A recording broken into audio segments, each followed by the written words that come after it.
viewers so far. We're rolling. Thanks for coming in, brother. I appreciate your time. Yeah. Mike Britton's my guest, elected first term, well, as some of the media would call you, a junior councillor. City of St. Catharines. Elected in St. George's Ward. First time around, too, eh? Mm-hmm. Mm-hmm. There's 8 people running that time. It was the most contested ward in the city. Wow. Yeah. And you were a Rick Dykstra ticket guy? No? No. You know what? I didn't really know Rick that much at that point, I'll be honest. But I got to know him once I was on city council. Yeah. So I thought he had a ticket pretty much, and he had a whole bunch of guys that he seemed to be supporting, and so you're saying that you didn't have an affiliation? He didn't give you a helping hand? Because it seemed like everyone that it was associated with him got picked up, got elected, except for maybe Joe and Port Dalhousie there. Okay, let's just make sure. Okay, so we're good. Sounding good. Looks good. Well, looks like a couple of long, lanky, awkward-looking dudes playing pretend DJ. So anyway, I'm Jim Fannin. Welcome to the Jim Fannin Show. This is the new edition of the Jim Fannin Show. We are backing it up with another copy here, so we'll get some good audio. But forgive me, Facebook peeps out there. It's just the microphone off the phone going, so that's all you guys get. But we'll upload it to YouTube, to the Jim Fannin Show page. You can find us on Twitter at Jim Fannin Show, at Jim Fannin, on every podcast platform basically that's out there, iTunes, Stitcher, TuneIn Radio, all that kind of stuff. So, and if you want to interact with the show, we're kind of watching the live feed here, so we'll take your comments and questions. If you have some, you can just chime in on the live Facebook feed, and then catch us later on the podcast if you want to check the audio. So, Mike Britton's my guest, as introduced already, first-term councillor in St. Catharines. Mike, why don't you just start out by telling us a little bit about like who you are, what you kind of believe in, what kind of guy you are, and I'm more interested in like if I'm hanging with Mike Britton, what personality type do I have? What are my morals look like? What's important to you as far as friends go when you're hanging out in their basement like we were talking about? Yeah, well, I'm gonna be honest.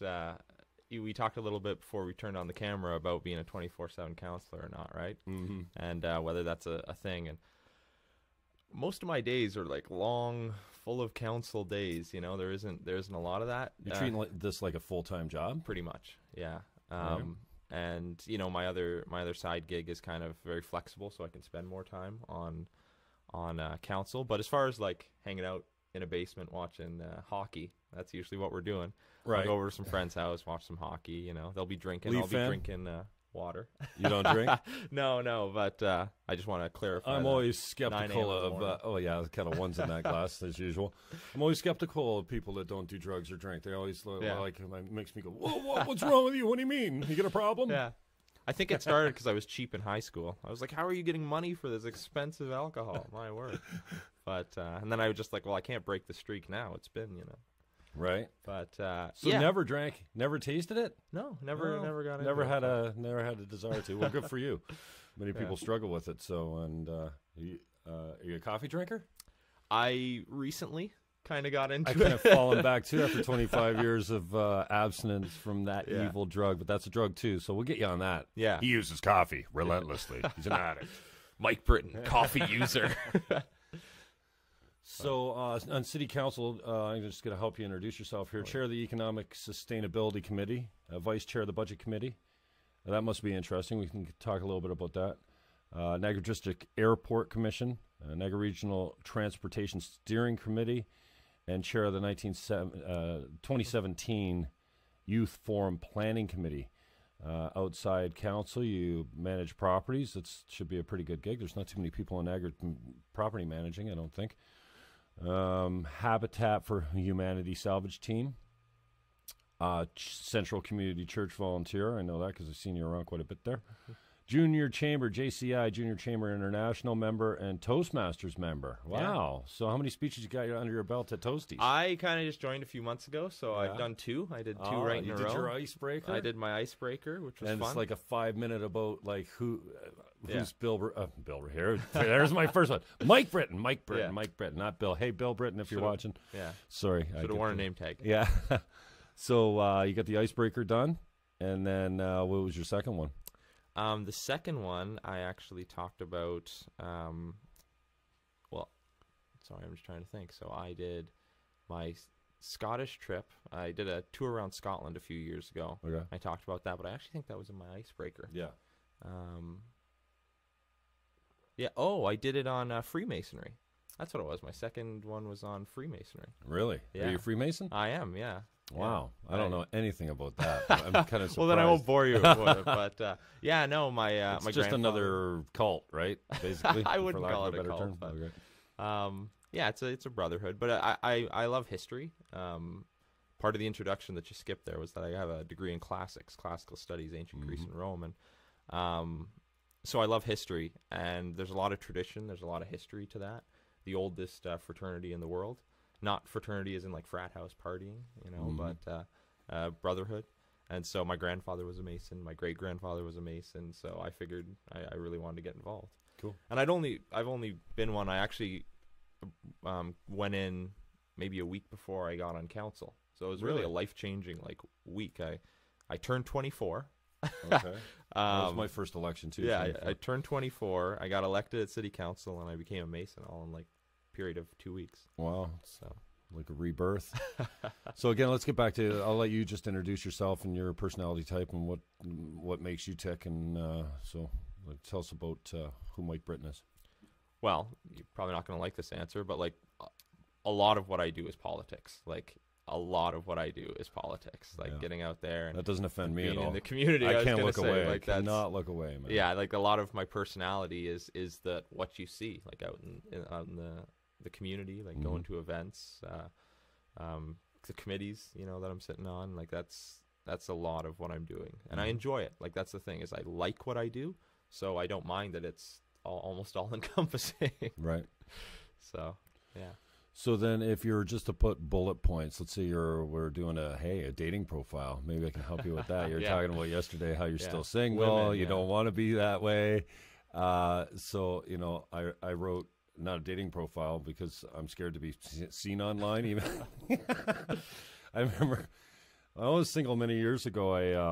I jumped on Plenty of Fish or whatever, which is probably the bottom feeding of the dating sites. I don't know. I've never tried. So I jumped on. I made this profile, and which was hilarious. I had the best time writing this profile, and I think I switched it over. It's my About Me now on my Facebook, which is probably about 5 years old because it still talks about recycling of something. Just it talks about my mother and whatever when she was still alive and stuff like that. So I had the greatest time running that. And then my babysitter, one of my babysitters from when I used to live on Two's Place in St. Catharines, I was probably, we moved there in grade 4. So Sue sends me a message. Oh, I didn't ever expect to see you out here. I'm like, delete account right away. You didn't like the babysitter thing? The stigma. No, I love the babysitter thing, but the stigmatism that goes along with the online dating. So I never did it. But anyways, I have a habit of sidetracking myself. So yeah, just give me your bullet points. I am, if you're just going to say Christian, I am pro-life. I am political. I finished that. I don't know if I put those things on a dating profile. No. But just so for our listeners, because I like this format from the standpoint that one, we don't have to check our watch and go and then listen to a sponsor.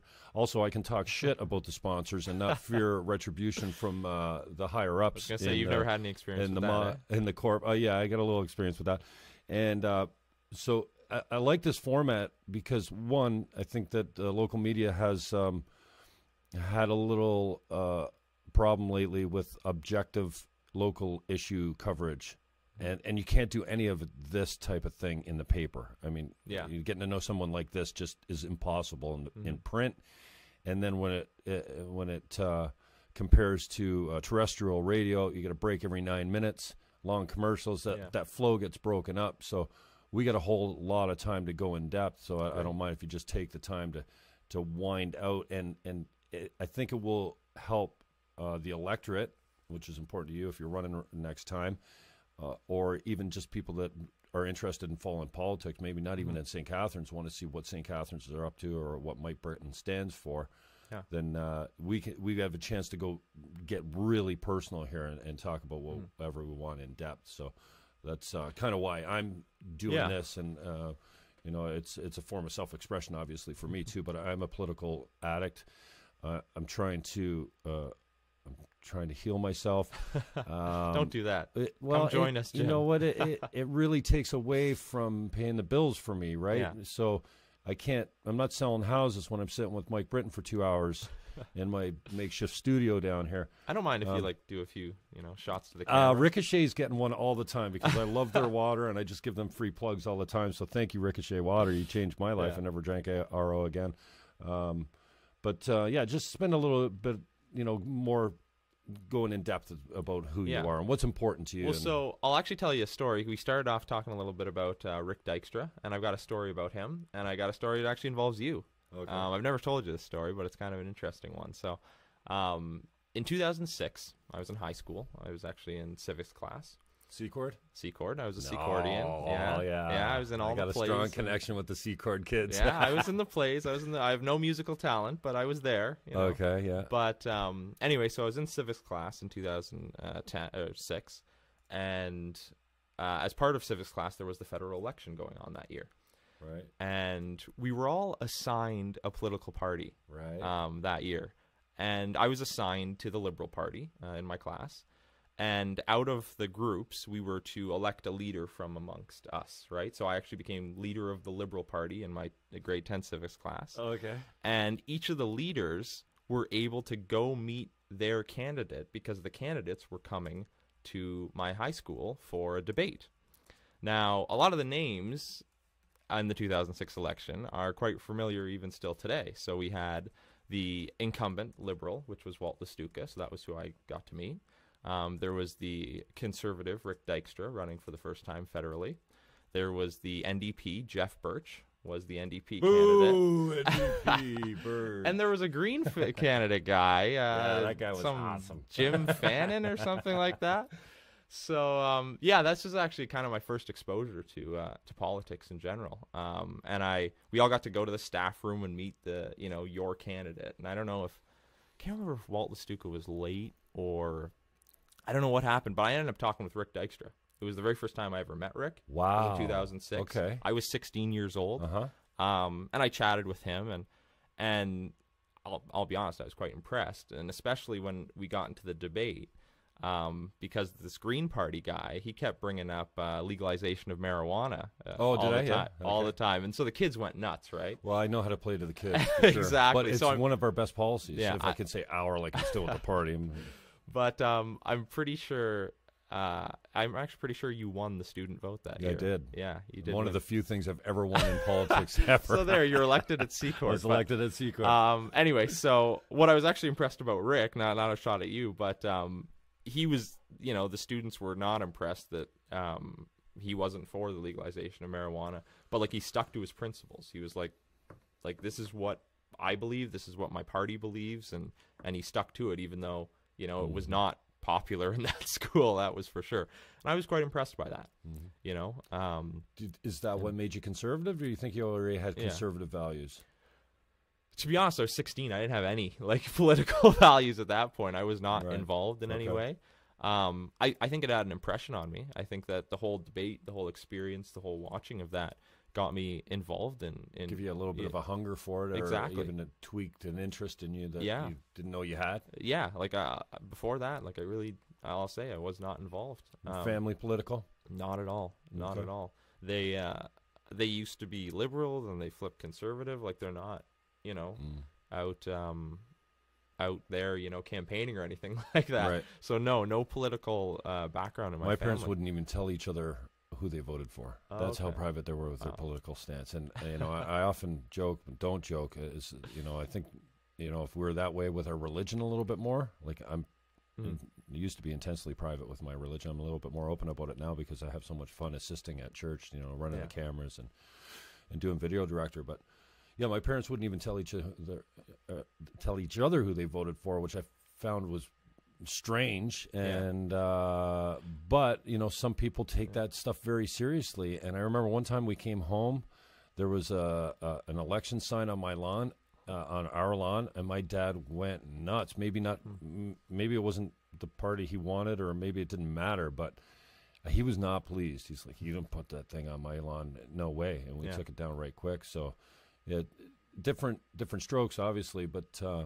it's funny to hear you say, at 16 years old, you're like, boom, this is the first guy I talked to, and I always wonder. I mean, we've talked, and thanks to Andy Petrowski and Tony Quirk and the previous musicians that have come on, Jihad Yahia and MJ Blake and all my boys that have come on the show, we've constantly talked about this personality type that is different. It's almost like a different hardwiring of the brain. Obviously, we know men and women are different. You can't say that publicly now, or you lose your job, basically, if you say. Actually, quick side tangent. I was doing a tour of a new laboratory at Brock University, and it was the neuromechanics lab. They do things, various studyings of different diseases and things like that. And one guy was doing his thesis right now on the differences in men and women's brain, like physiological differences.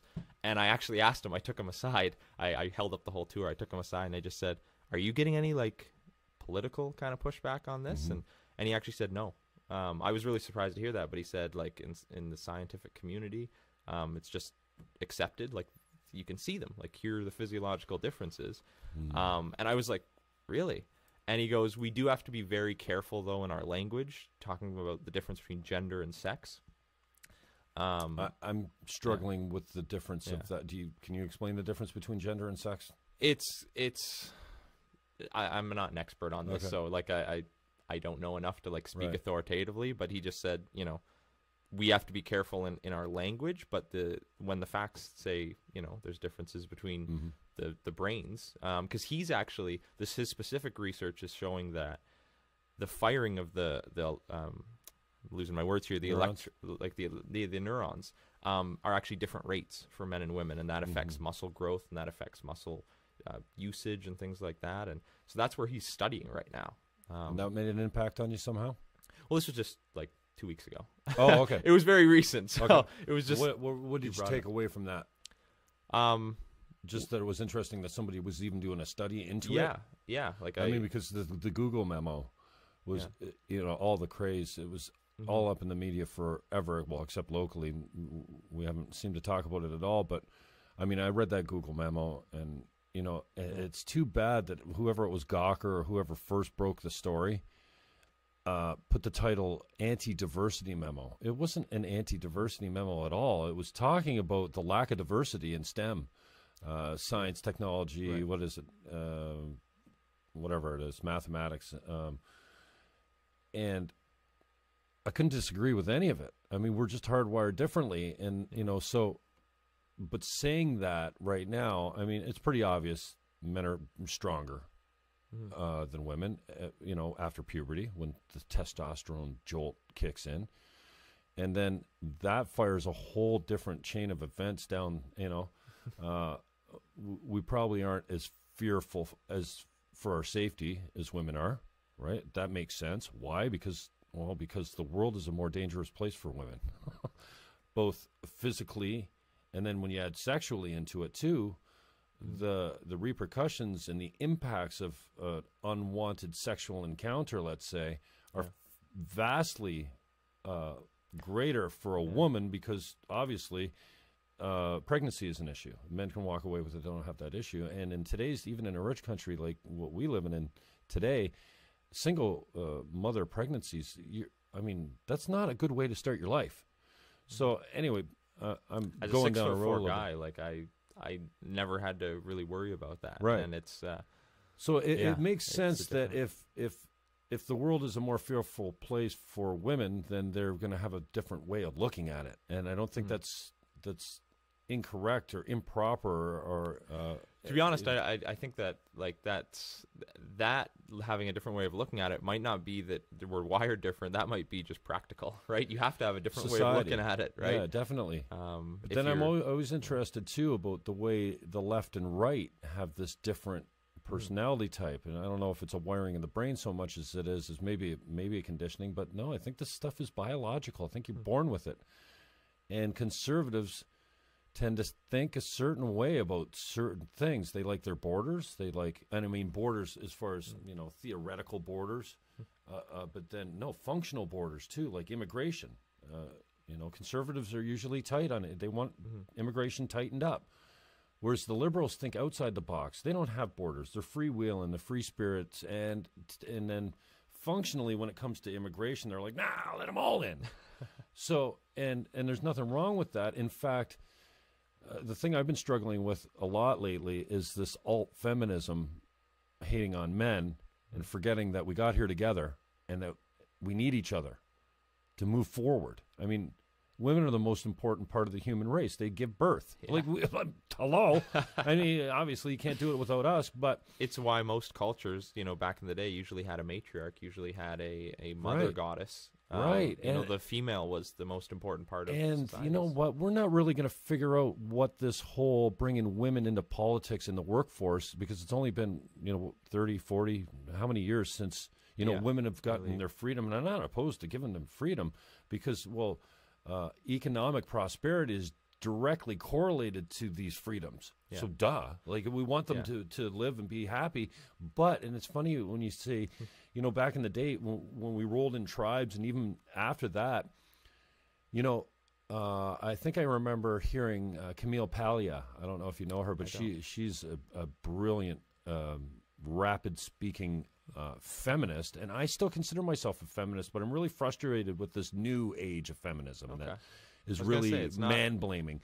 And Paglia was talking about, she's Italian, her parents came straight from Italy, and she remembers as a child, and she's about 70 years old now, that the women would take the laundry up the hill to the riverbed or the spring or what have you to wash the clothes, and there was always 10 or 15 of them, and they rolled in their own tribe. There's no men, and that the elders actually held power. The elders were the ones that knew about childbirth and knew about giving birth and about nurturing your child, and all this generational information was handed down, so that they had true elders, and that they were the happiest people around because they often finished other women's sentences. They were very intimate with each other, and singing and whistling all the way while they're doing basically like chores, and men had their own chores, but that the structure all broke down, and now you see that the elders don't hold the power in the groups anymore. They're actually more outcast than they are accepted with the wisdom and all that kind of thing. So I thought that was... And what culture was this? Well, she's Italian, but I think it's pretty much the same in any culture where, we are tribal beings. We are aggressive, violent creatures as humans, especially men. And I think that's okay to say, men have a violent, aggressive nature. They need to protect their families. There's a whole bunch of things. And I don't think there's anything wrong with saying, hey, we're different. We're better at different things. And the same with the races. I mean, you've got different races that are better at doing different things. Why is that racist to say that Asians have a proclivity to math or science or what have you?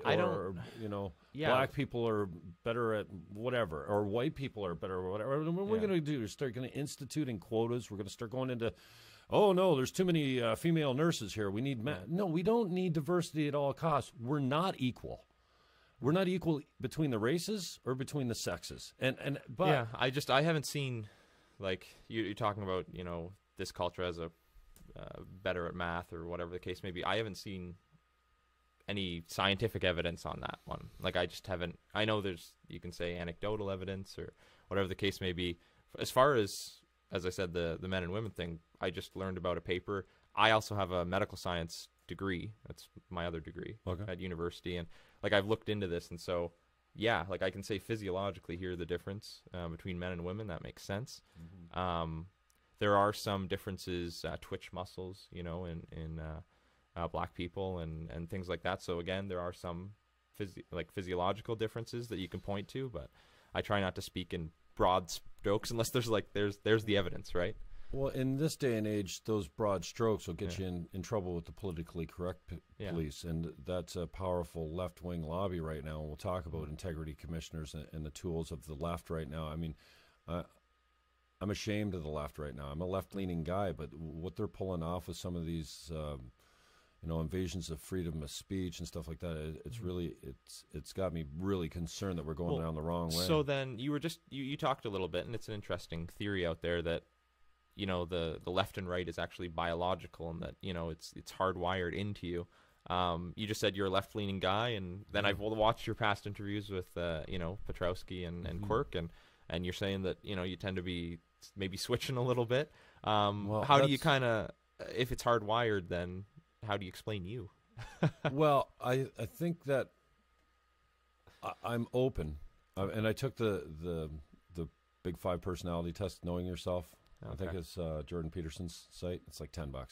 Is that? It's 100 questions. Jordan Peterson, that's the guy, the professor with the pronouns. Yeah, I think he's one of the most brilliant men. I just watched. I really haven't watched too much of him, but just last week, a friend recommended me his podcast with Joe Rogan. Oh, him and Joe Rogan sat down for like 2.5 hours. Yeah, a couple times. Yeah, he was on with Bert Weinstein, who was at that place in the States there where they were saying they were having a day where they didn't want the white teachers to show up, and they were kind of saying don't show up to work, and he's like, well, no, that's racist. You know, it's racist, like not even in reverse. You know what I mean? So, anyways, I ran through this test. It's 100 questions, and then it shows you what your tendencies are as far as the Big 5 personality traits, which is openness to experience.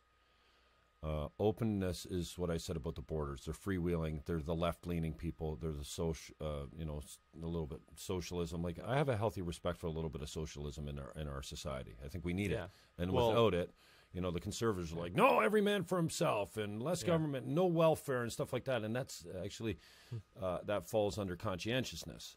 Well, so just different. One of the books that I have right now, just beside my bed, actually, is a book called Tommy Douglas Speaks, and it's a compilation of a lot of Tommy Douglas speeches all through his career. And for those who don't know, Tommy Douglas being the NDP premier in, was it the father of Medicare? Yeah, like he invented Medicare. Like, he invented our universal access. Yeah.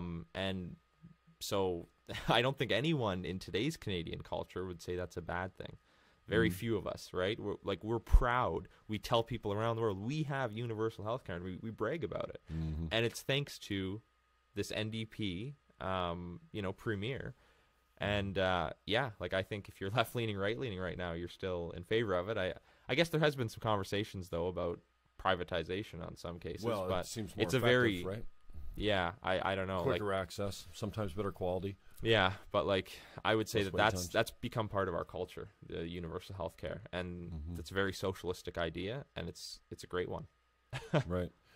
So yeah, I'd encourage you to go by and take the personality test. I think it's knowingyourself.com. I'm sorry, you can Google Jordan Peterson, but he's bright. But no, it's a shame actually, because I've been called snowflake. Like snowflake, and I'm leaning more right. You know, when I start agreeing with a Ben Shapiro who's pro-life, who's an Orthodox Jew, which I don't even understand that religion. I didn't grow up with anyone that was close to me that was that religion.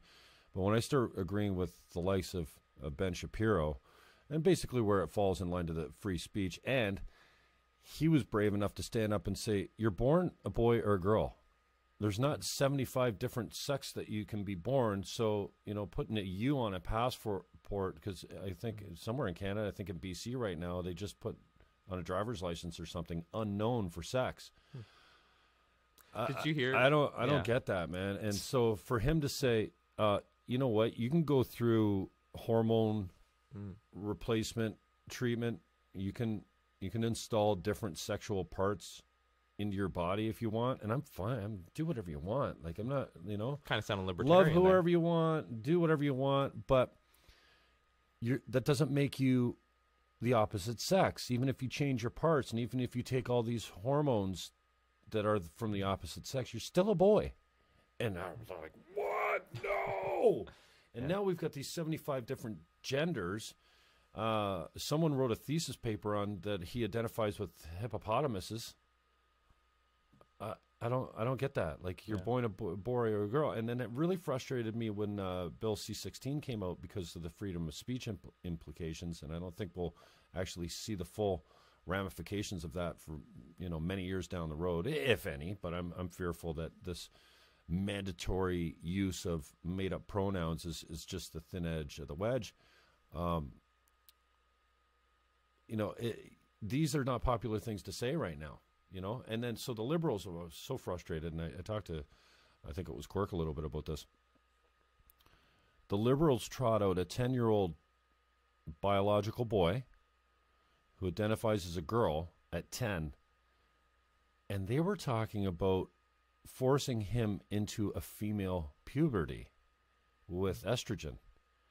And I thought to myself, This is fucked up, man. This is child abuse, and I know I'll have the haters, and I've been called everything now because of it, of my take on, no, you're a boy or a girl, and if you want to change your sex, well, change your parts and stuff, and you don't feel like I can't even imagine having a disassociation with my sexual identity. I can't, because I'm a boy. I've always liked girls, and I can't imagine how painful that must be to look down and go, no, I don't identify with that. In fact, I identify with the opposite. And so, but they trotted out this kid named Charlie. And when I heard that Charlie was going to be forced into a female puberty, I mean, you can't even get a freaking tattoo until you're 18. And I don't understand it. So I'm not saying, and this is for the family to decide, and I wasn't there or anything. And maybe this kid absolutely, is sure that he was born the wrong sex.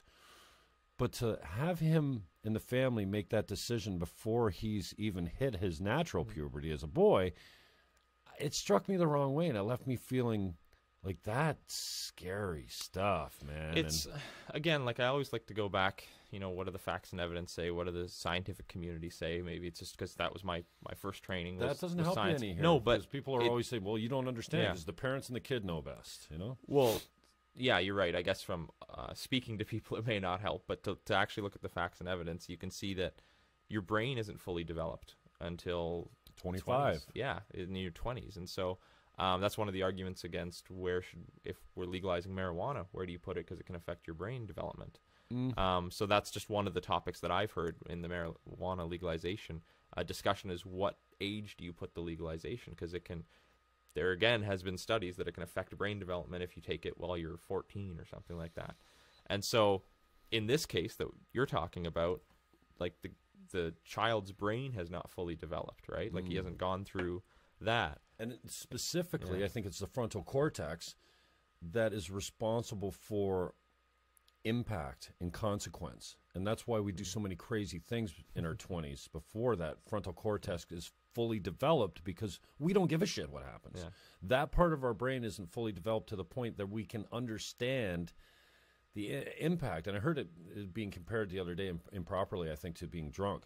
Drunks will actually reason out the impact and just say, fuck it, I don't care. Yeah. Whereas in your youth, and I mean, this is probably different with different sexes and different people.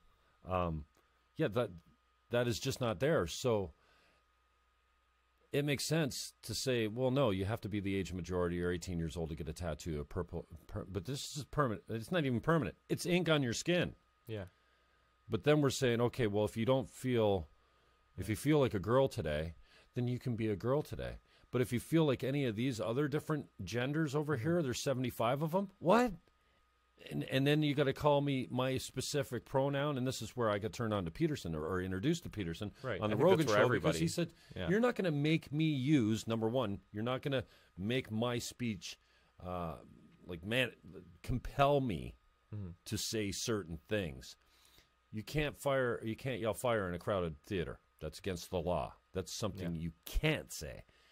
You can't, and I don't know why we needed a law for this, but you can't deny the Holocaust. Okay, all right, that makes sense. The Holocaust happened. It was a horrible, horrible thing perpetuated by sane human beings just like you and me. You know, Hitler wasn't just a crazy, he was saying he was a human being just like us. But then to flip it around, he was an artist vegetarian, actually. Yeah. But to flip it around and say that you must say this, I think is horribly dangerous. And a speaker, I've just been on a deep dive for this because I'm an information junkie. When Ms. came to the forefront, and I'm not even sure this is a women's lib issue more than it was a functional issue.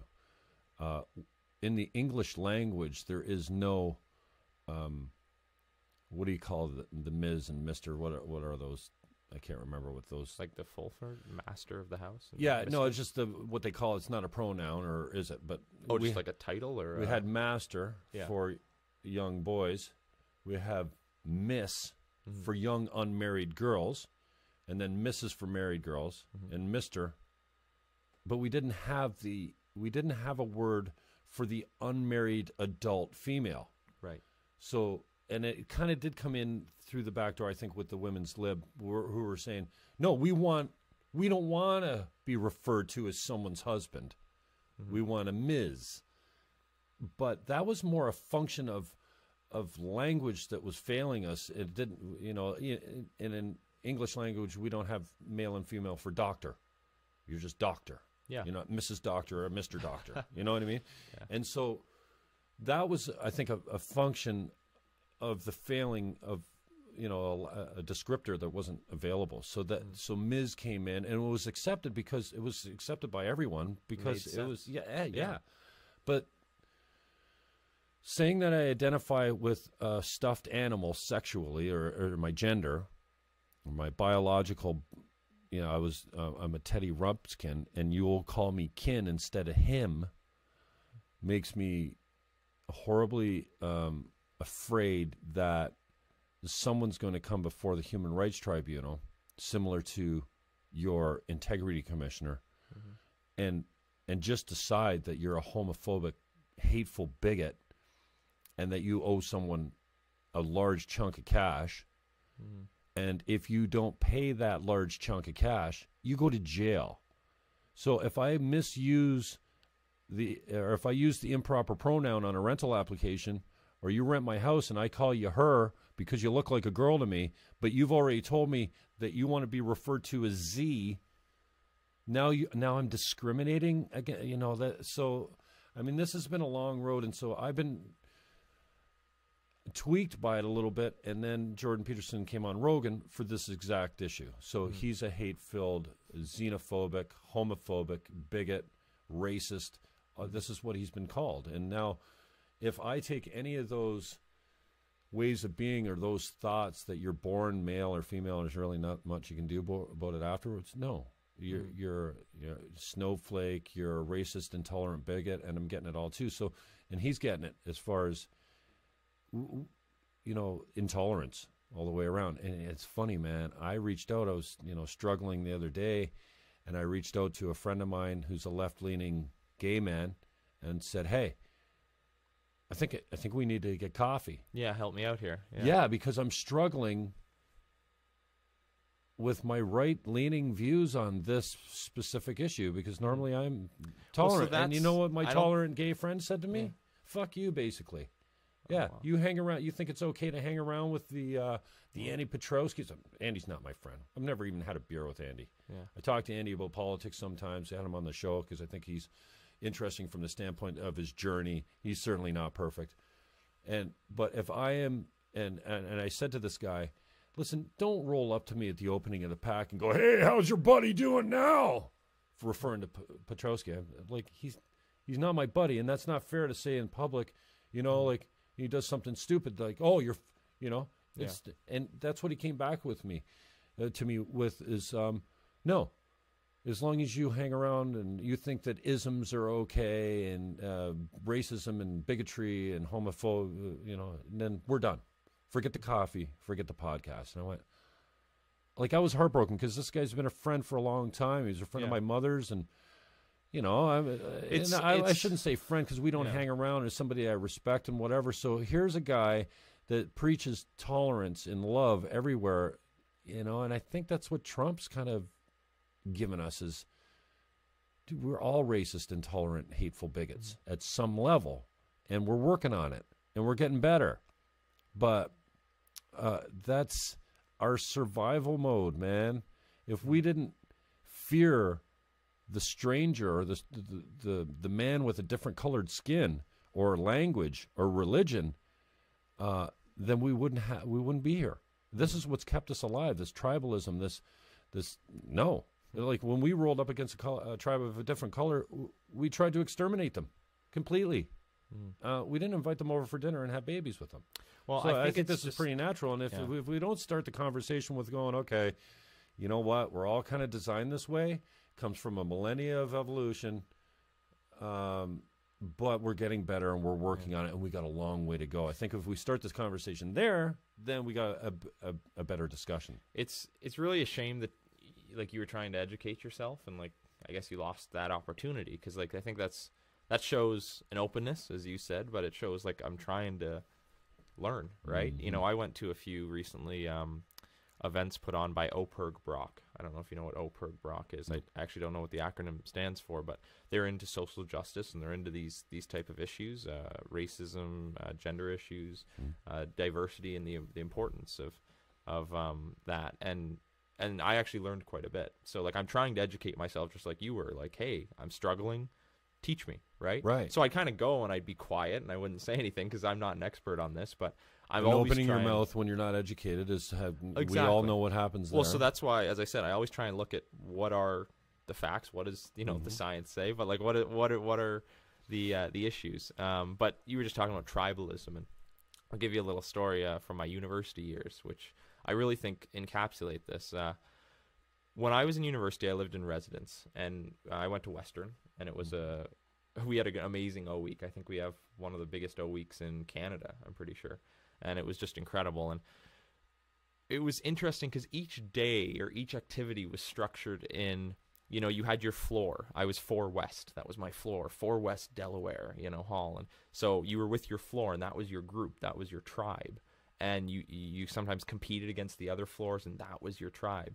But then the next day, it was your residence. It was this residence versus this way. It was Delaware Hall versus Alumni Hall. And then everyone in Delaware was my friend, right? I never met this guy, but he was my best friend right there because we were going up against Alumni Hall. Right. And then the next day, it went faculty-based. So it was everyone in science versus everyone in social science, right? And then it expanded, and you're like, okay, these are all new people. And then finally, the culmination was homecoming, where it was Western was playing football against whoever, right? And it was this entire university was your tribe. And so it was really cool to see how, depending on what context you're in, how it can expand, because it definitely can expand, or how tiny it can be, your floor, your roommate, very small.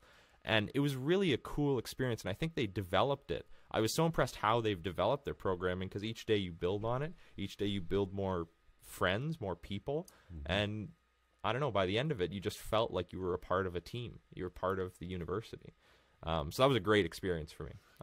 The identity politics is fractionated us into you can fraction it right down to the individual. Like, Yes. Okay, so black people are oppressed. Okay, so black women are more oppressed. Okay, well, black women with that are single with children, they're more oppressed. Black women, single children that have autism, and this is what we forget, and what was just tweaked in me. It's like, when you leave your country and you see one of your hometown people across the world somewhere, and you're like, hey, now you've seen this person 100 times in your own community and never spoken to them, Not even so much as a hello or a greeting, or you might know their name, you might know where they work, you might know who their kids are, but you've never spoken to them because it's this little, you know, we're getting more social, but you know, I mean, we're not that social. I mean, we're social creatures, but we could do much better on it. So yeah, what I'm just thinking of is like when you see that person across the world in Italy, you're like, hey, countrymen, all of a sudden, and this is the fractionation of the identities is pulling us away as we fight over left and right, and as we fight as men and women. We forget we're human, period. We share more as human beings.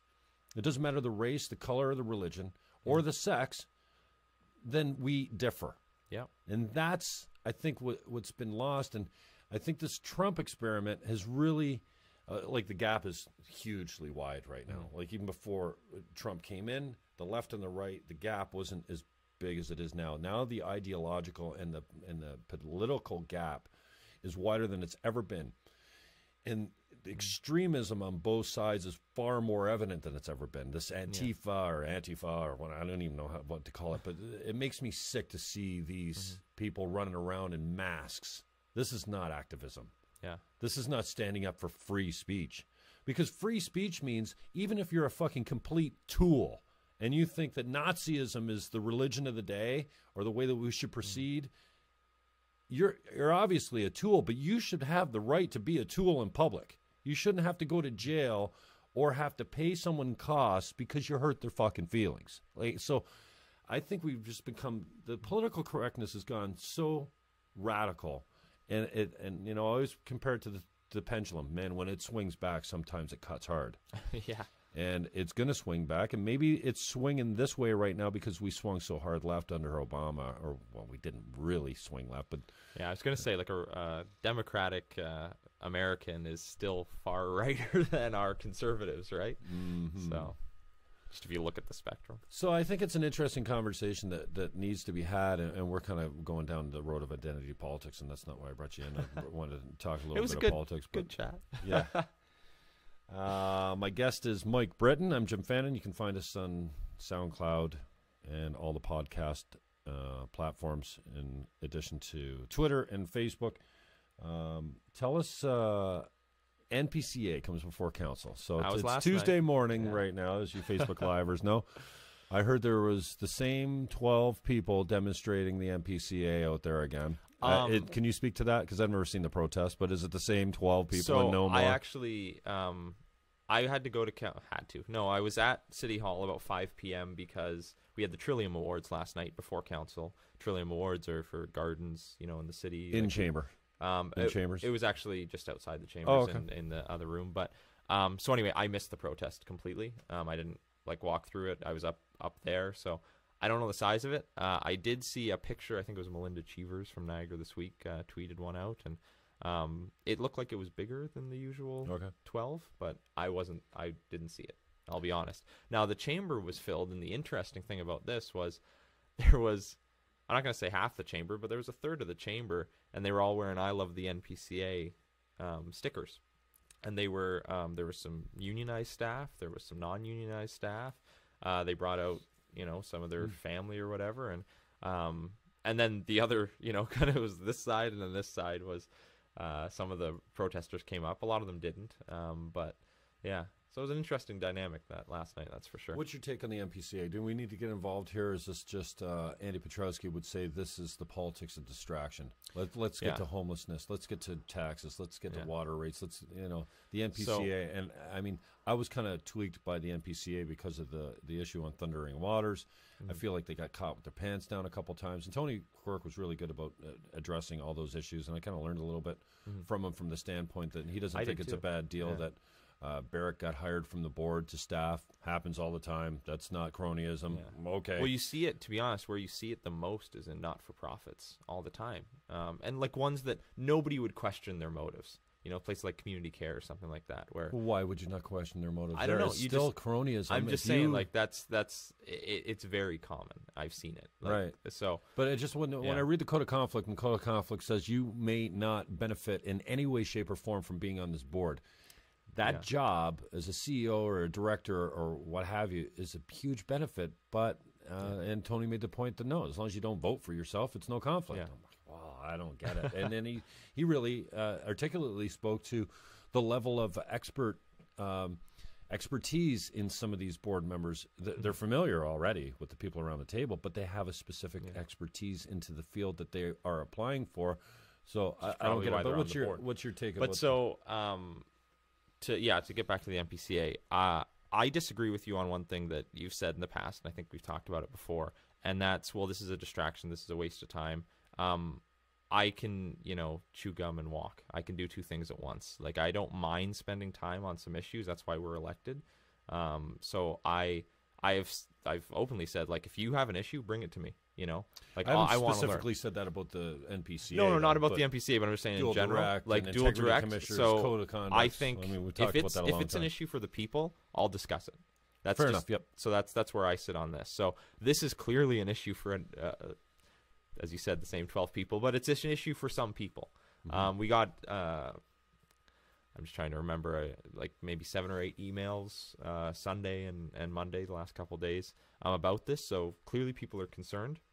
The accusations that are made are very serious. They're very serious accusations. But when you say, should it be discussed at council, should it be this, should it be that? The answer is, I have no idea. We've never put an official document in front of us talking about these accusations, talking about these allegations.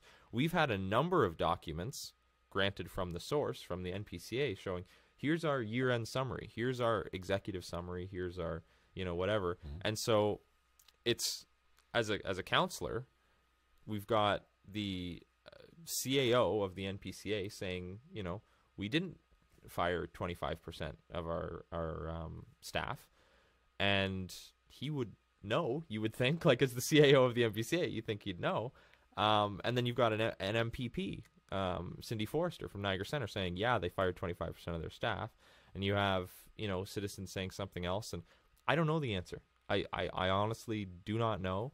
And it's because we don't have any oversight, or we don't fund them, or we don't play any role in their usage, right? So this is where I said I'm happy to spend time on, whatever you want to come and talk to me about. However, city council doesn't have any authority in this sense. Well, nobody's claiming authority over it. Even so the that is an saying, issue. It's not us. Yeah. And the province going, it's not us. And Wynn's like, let's exactly. This go away, so that is the issue. Now, one of the outcomes that I think it's a good thing is last night the motion that was put on the floor was referred for more information, right, to look into that information. And so now we're going to have city staff who don't fund the NPCA, don't appoint board members, they have no like bias here, to my knowledge. I have no idea, but they're going to look into some of these issues. The problem they're going to run up against is, where do they get their information, right? But it'll be interesting to see what that report says when it comes back, because though I'm happy to discuss any issue, because I think we've done some good work, and I'll give you some concrete examples about stuff that's not within our mandate whatsoever. I personally have moved a couple motions that are not within our mandate, and I'll tell you why I did them. One of them was about when the autism funding was cut at the provincial level. I don't know if you followed that story, the Autism Doesn't End at 5 campaign. Mm-hmm. That was a woman in my ward, actually, in my community, contacted me and said, my son's autistic. He's losing his funding. He just, turned 6.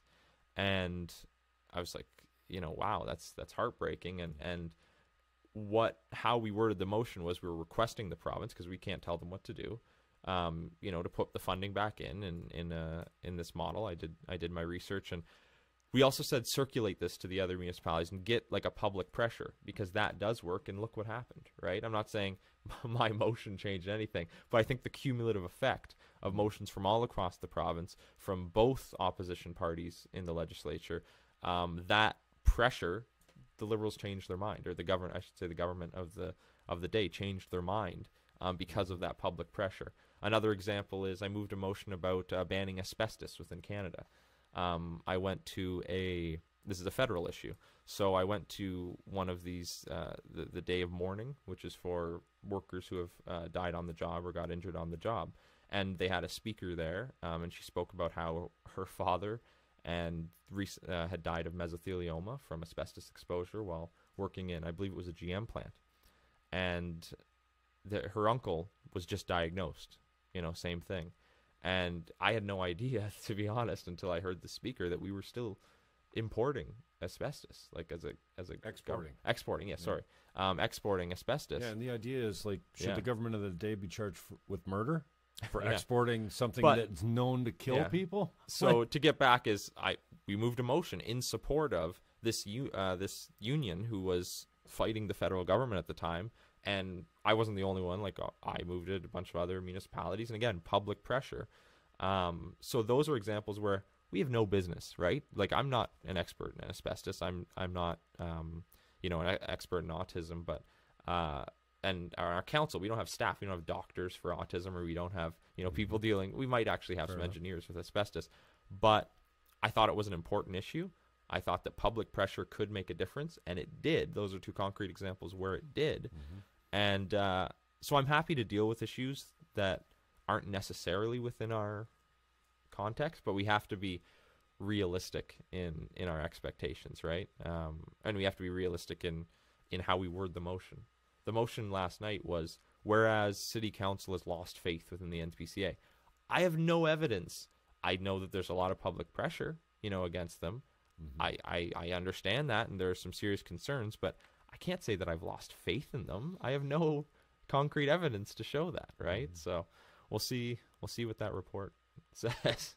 Yeah. So, and it's my take that there's so many very serious issues that we're facing right now in our community. Jobs is obviously the buzzword, and I'm not sure that governments do anything to create jobs. Obviously, they create a climate where businesses can flourish, but 100%. Government just doesn't make jobs at any level, and that's why, how many elections have I run in? Coming up on 10, I would say, with internal and public and external elections. And my, jobs are the buzzword, and getting people elected even, and I constantly am like, you know what? That's so much bullshit. We don't create jobs as government, and if we do, we're creating the wrong type of jobs. You don't even want the type of jobs that we create. You'll never have a chance to get them. You might want them, and you might think it's good for the economy, but you'll never get them. Yeah. So,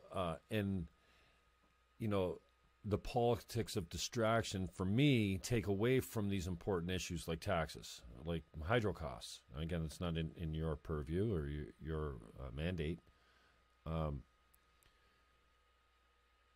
And I'm not saying that the NPCA falls into that category, because I think it's important. It seems to be kind of a rogue institution that maybe has lost its way. Maybe it's just the perception. Maybe it's just a bad PR campaign. The point I was trying to make is I don't know. Right. Like I honestly don't know. And I can't say that I know much about it either, but the optics are all bad. No, we didn't lobby. Well, yeah, we actually found that you had a lobbyist. Oh, yeah, well, we did lobby. Well, no, that was never on the table to pave over the PSW. Actually, yeah, you were considering doing it. You kind of feel like you're in the developer's pocket a little bit, or they are. No, we, yeah, I get your point. No, we did. No, and then it finds later that they had. So I think it's a massive PR problem, obviously. But then when we go down the road of governance, I campaigned on no one Niagara. I don't want to see centralization of power any more than it is already. In my opinion, the region, if anything, should be dissolved as an elected body. Yeah, we can have a service provider or multiple service providers to buy in bulk and get the discount that we need to provide services for Niagara citizens that are consuming water, and we have to get rid of our waste, and we have police and public health, and even if you put economic development under one roof from all the municipalities, which some municipalities are too small to even have an economic development. Yeah, they don't. I didn't even know that. Yeah. So there's not 12 economic development departments. There's more like 5 or 7, because they'll. And then the integrity commissioner and the code of conduct, and then we talk dual duty, and dual duty always for me, and I have nothing personal against Mayor Sendzik. I think he does with me a little bit for whatever reason. I don't know. I mean, I think it's interesting that people will not disclose that they have hate in their heart, but they're like, when you look at someone, you're just like, no, you're not my cup of tea. I don't like you. You don't know them, and then very often later you'll go, okay, so I was wrong on that, or maybe you're validated on it. But we all have this thing in us where you don't like someone for no good apparent reason. Anyway, I met with Walter a decade ago and said, hey, plug me in if you see an opportunity for me to help, because I care and I want to help. And I had known him. And so, I did, taking a shot at what he did at the Grape and Wine Festival, changing the name to the Niagara Wine Festival, and then moving to the St. Catharines Chamber of Commerce, and then changing that to the Greater Niagara Chamber of Commerce without actually being great or anything, or taking any other. If you took Welland to Niagara Falls, and I'm beating a dead horse here, and then with the idea that one big group is better than 12 small groups, this dual duty came up, or dual, double direct, or whatever you call it. I thought, and I still think, that was the thin edge of the One Niagara movement. First, we get a little tweak here, and I love how he tried to sneak it through in the first weeks of the mandate. Oh, come on, province, just let us do a little test pilot here. Yeah. I'm like, well, that's genius. I don't get it, because I don't, and then after I delved into the double direct or the dual duty, I didn't like it at all. Yeah. But for me, it's a narrative that's buried back there that's moving this whole One Niagara thing forward, and I felt like that was it. And the One Niagara, I swear, will never pass a triple majority in the region the way the political structure's set up. It would have to be the province, and I don't think any provincial appetite. There's no will right there, no political will right there. And so I'm frustrated with the amount of time that we spend talking about things that just don't matter. Like, what the hell is double direct going to change? How is that going to make my life better? Well, it's not. It's actually going to reduce the number of councillors. That's why I stood against it. And it kind of favors the centralization of power. Yeah. Kill the region. We don't need it as a governing body. But let's not make another level of government that's distant from the people that have the problem. Like, let's keep the solutions home-based, like closest to the people that are suffering the problem, because as you get further away, you get the municipalities that are closest. Then you get the region, they're further away. And then you get the province even further away. And then you get the feds even further away. The feds can't possibly know what's right for Wainfleet, for Niagara and Lake. Right. So I guess that's a little bit of my frustration is, like, how much time have we spent on, and I want to get into the Integrity Commissioner and the Code of Conduct, because I think it's wholly important. You got to let me answer a dual rap, because I'm on the other side of that. Absolutely. And this is I'm doing too much talking. You're my guest. You should be doing the talking. I could do a monologue anytime. But as far as dual rap is concerned, you mentioned a little bit, like, what's Walter's agenda, because it was Grape and Wine and Chamber of Commerce, and before he ran for mayor, I didn't know Walter. I don't think I ever met Walter before he ran for mayor. I guess his I think one of his family members used to live across the street from my family, but I didn't know Walter at all. So, and I ran on dual rep. It was on my brochure. You can go look at it, flip it up. It was under, I actually had it under a heading about property taxes, holding the line on property taxes, but it was dual representation. It was right on there. And how this happened was when I was looking at running, and I was looking at building a platform and looking at some issues, I went and talked with one of them, of course, was actually Keith Yeo from the Chamber of Commerce, so that makes sense. But I also asked my mom, who do you know? And one of the people that she knew from her time was Bruce Timms. And I talked with him, and obviously this was one that was near and dear to him. And I looked at all this stuff, and I read the documents that the governance committee under, I think, Cisco and was it Birch chaired that committee or looked into that committee in the last term of council, and I read those documents, and I like the idea. I know that you were saying you're against, or you don't want centralization. I find that there are efficiencies in centralization. I find that we can actually save money for centralization. Never happens, so. In any municipality that's ever amalgamated, they only hired more staff and got bigger on the payrolls. I think that the services, and this is a comment that Tony actually made on your show the other day, and I think it's that the amalgamation of some services. We just talked about economic development, right? Sure. We can point to, at the city, we just amalgamated, we're in the process of amalgamating our Parks and Rec department and our TES are now all being moved into the Lake Street Yard, on the Lake Street Yard. And so that for cost savings, right? Like we're saving costs because we're all moving into this one building. We're expanding that one. But so I believe, this is my belief, that you can find efficiencies through centralization. Also, when you look at the stats, and this is where Tony and I will actually differ because he said he wants more politicians. I think we have too many. I think when we compare ourselves, we have about 130 throughout the region, I think, just municipally. And we have about 430,000 people in Niagara. You look at Hamilton, which I know is a one-tier system, a different city, but they have 550,000. They have 100,000 more than us, and they have 16 people. 16. Now, is that too low? Maybe. But when you've got 16 on one hand, you've got 130, there's got to be a happy medium. There's got to be a happy... Now, to Hamilton's point, they don't have two tiers. They're getting rid of the region, to your point. There's not many municipalities that have the two tiers. There's only a few in Ontario that are left, I think. And so I think we could reduce the number of politicians and not hurt democracy in any way. Yeah, let's start with killing the region. There's 31 of them right there, including the chair. Big paychecks, not so much getting done.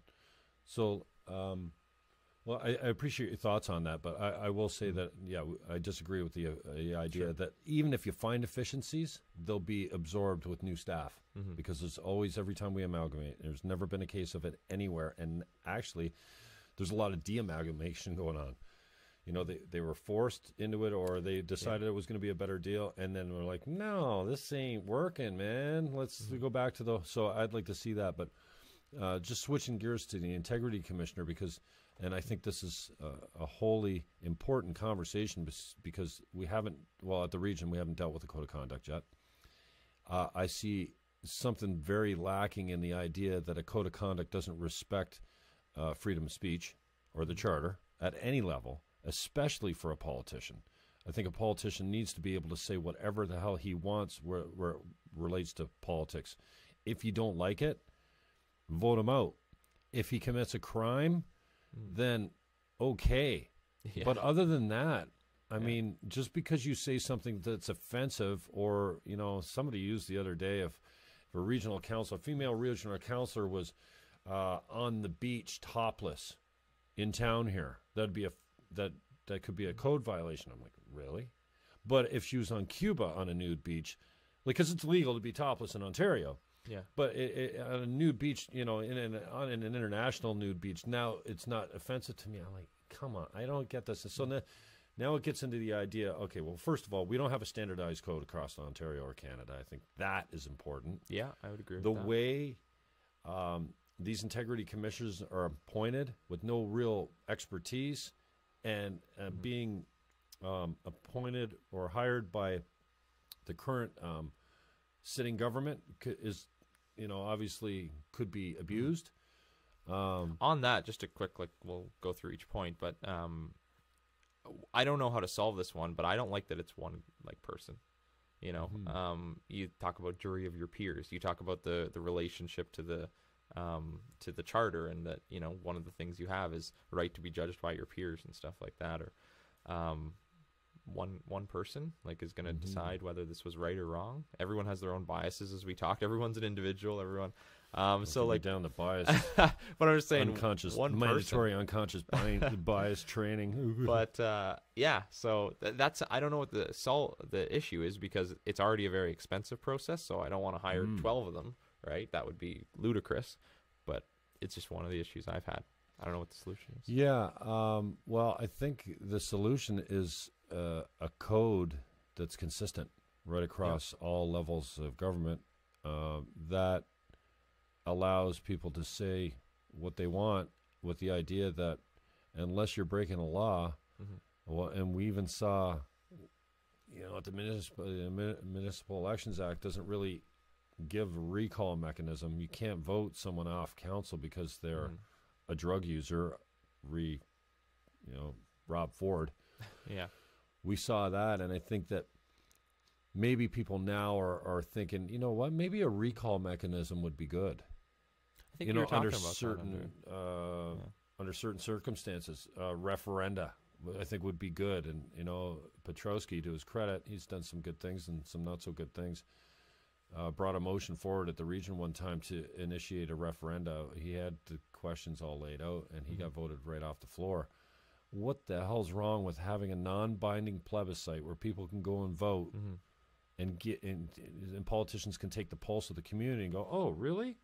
Everyone wants a one Niagara? Well, maybe we should be talking about that. The problem is no one wants a freaking one Niagara except the big business guys, and with the idea that they're going to save money or what, blah, blah, blah. Or there's too many politicians. I personally think the more politicians, the better access I have to them.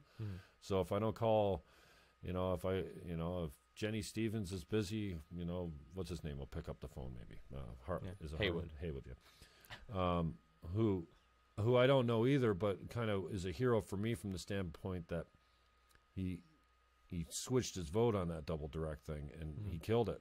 And I was on 12 agendas to go speak at it all across the region to make sure it didn't happen. And so I'm glad he did that because I don't know him. But so the code is a problem. The code's going to come back before regional council. But when Petrosky said, well, I'm going to challenge the constitutionality of the code, I'm like, yeah, let's do this, because you've got all these codes all over the place that say different things. And there's an idea that, no, you're 24/7 counselor. And it doesn't matter where you go topless or whose basement you're watching football in when you make an inappropriate remark or you do something inappropriate, that can be all dragged up before the integrity commissioner and waste all this money with the idea that there's really no teeth in a punishment. I mean, they screwed up the punishment so bad on Petrosky, it was unreal. Like, he seemed to comply with the sensitivity and the apology and all this kind of stuff, but they really have no mandate to make him do anything, including coming to his seat. Maybe they can kick him off committees, but I kind of hold the line that, no, if you don't like it, vote me out. And unless I've done something, well, even then, even if you've done something criminal, I don't know that there's a mechanism to get someone off council. But this whole idea that we have to clean up the code of conduct, and we need a process that respects the charter as far as the integrity commissioner goes. And this integrity commissioner, we talked briefly just before we went on air here about you being the subject of integrity complaints. And so, tell me a little bit about that experience and the frustration of, one, not being able to face your accuser. You actually don't even have a copy of the complaint. You don't get to speak to the guy that renders the decision until after his decision's rendered.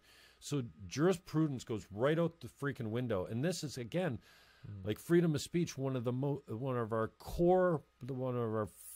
fundamentally most important core principles. And we're like, nah, that's fine.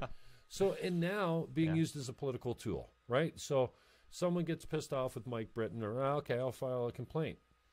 I mean, we even have bodies that aren't eligible to file complaints under the system, i.e. Town of Pelham. They're not a person.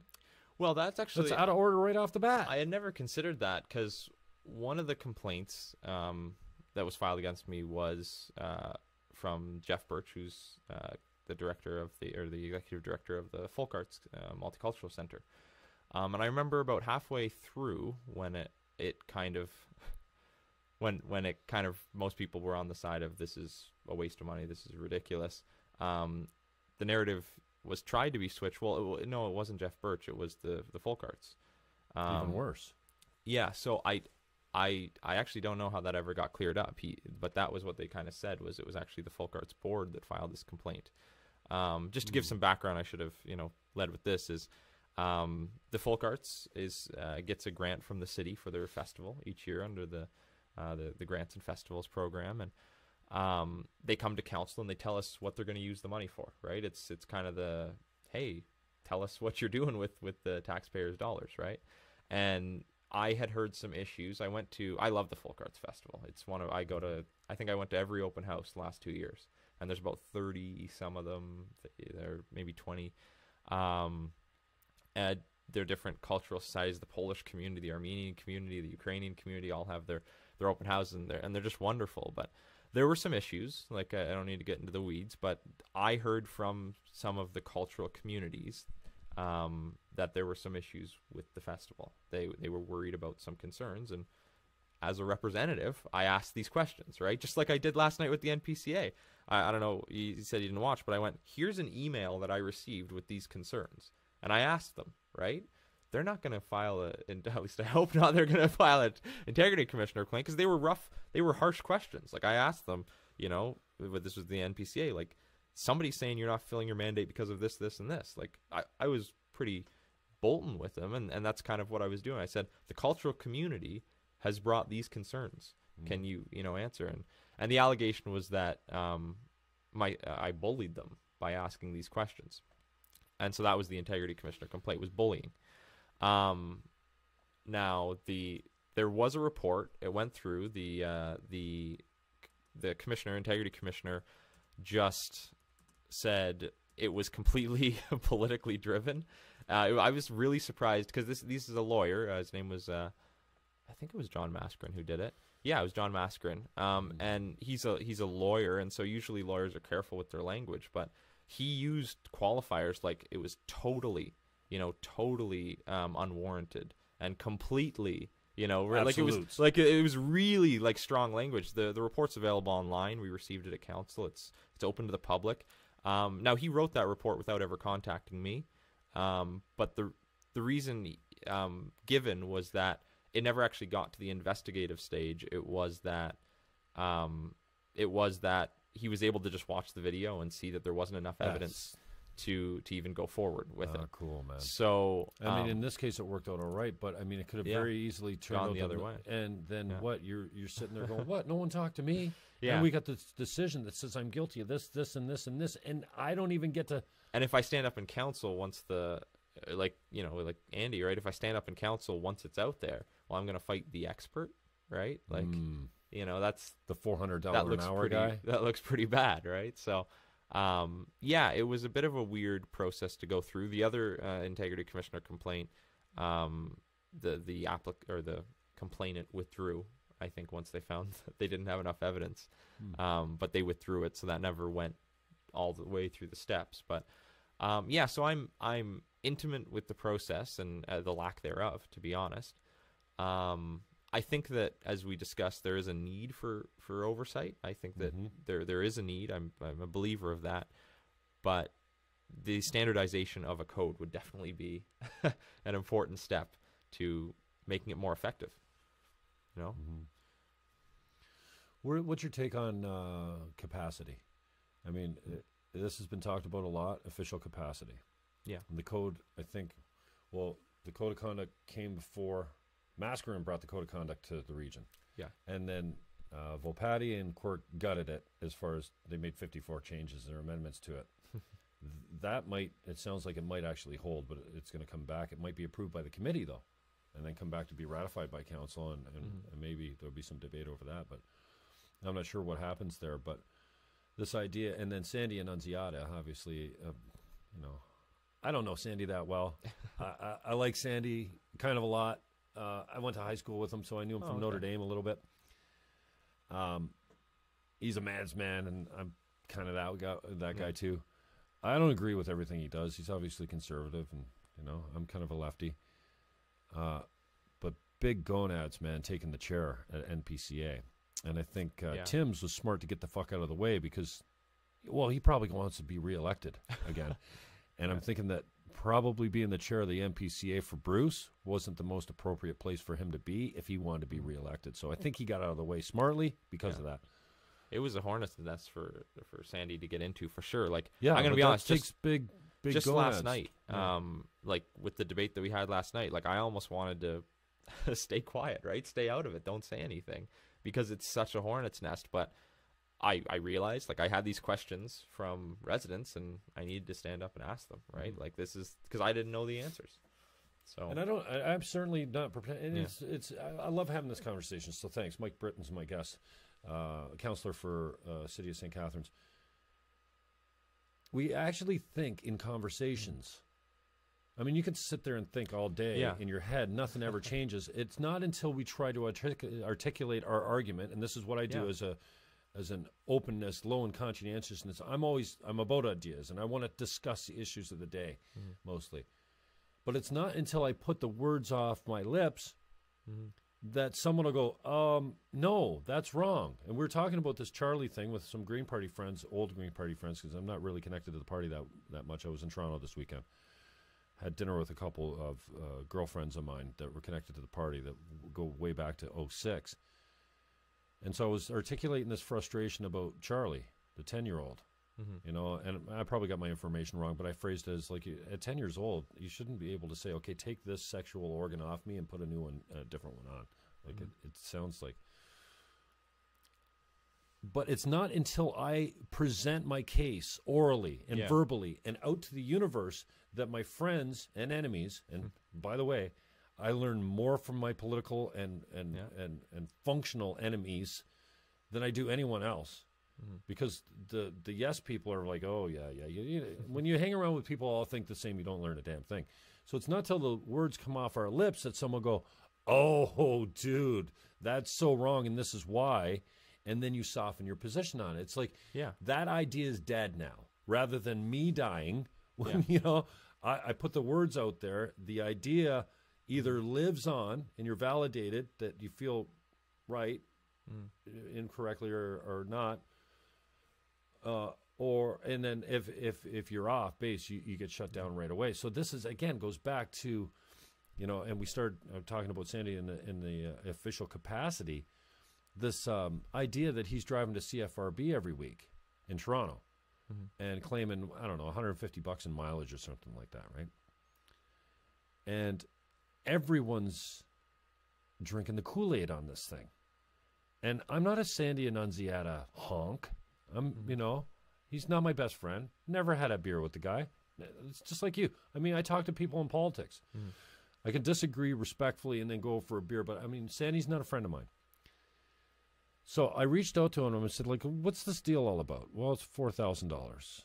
Well, how many times you going up there every week? Well, so what's that, like 40, 45 weeks if you take out the holidays? Yeah, something like that. And I go, and they announce you as councillor. Oh, yeah, every break. Every going out, every extra, and I'm sitting with Sandy Annunziata, elected councillor in Niagara Region. I don't get the problem. Well, he's not in official capacity. And again, I'm beating around the bush and going long-winded here. It's my style. Is that a legitimate expense?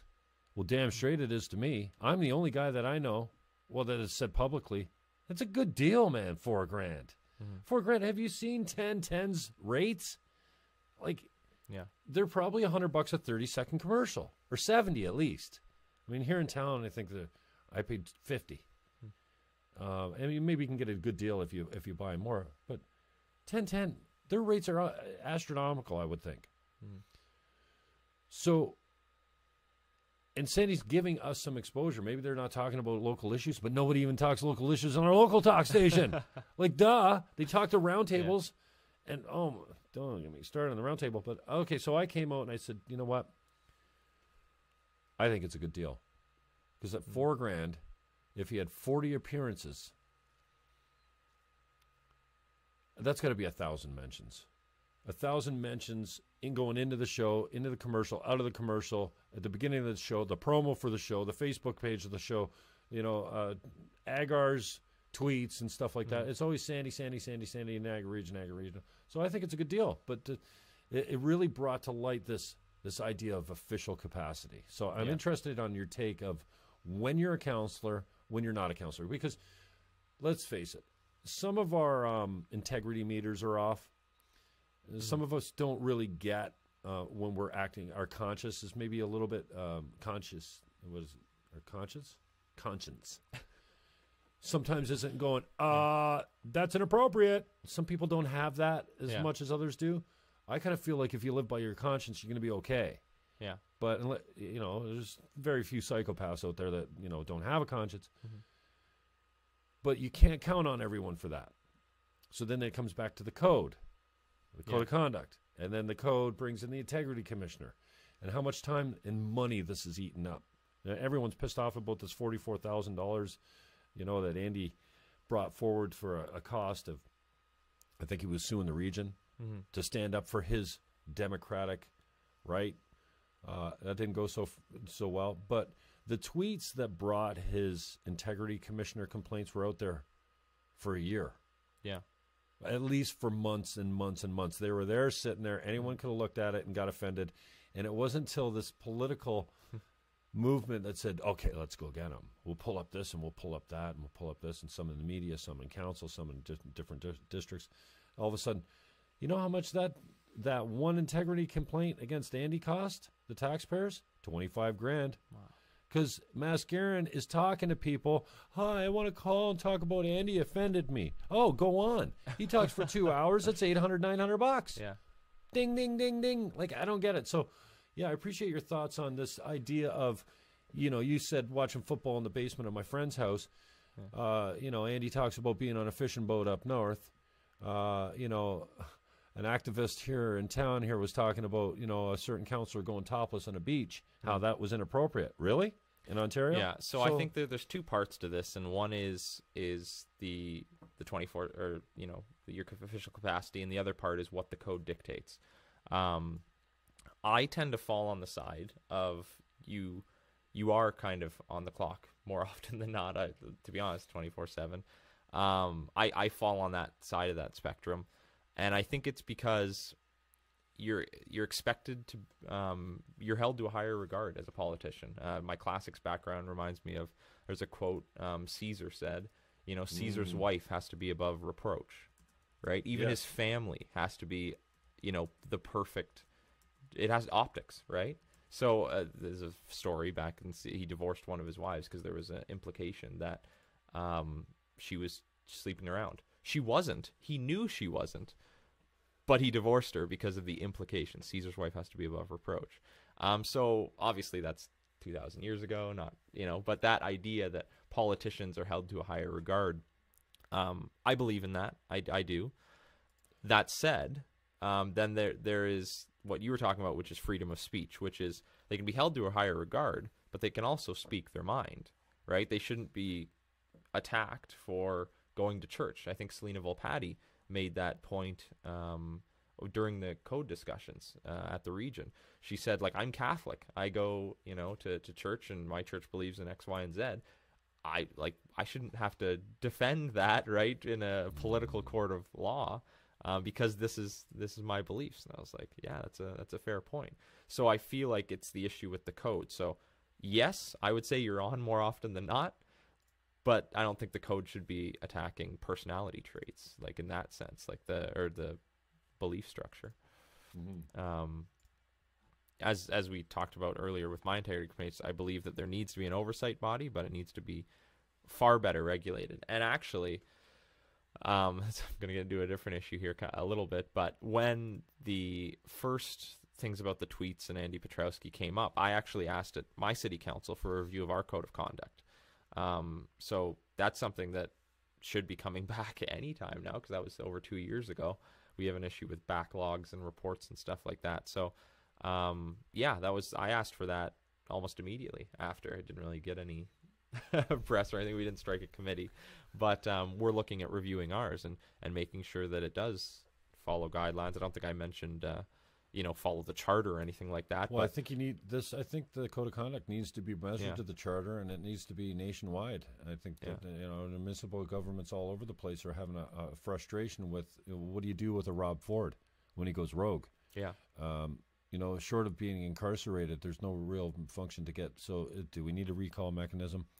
But I just want to touch on this important issue too, because I think it's outrageous that if you're a Christian and your belief is traditional marriage, that doesn't automatically make you a hate-filled homophobe.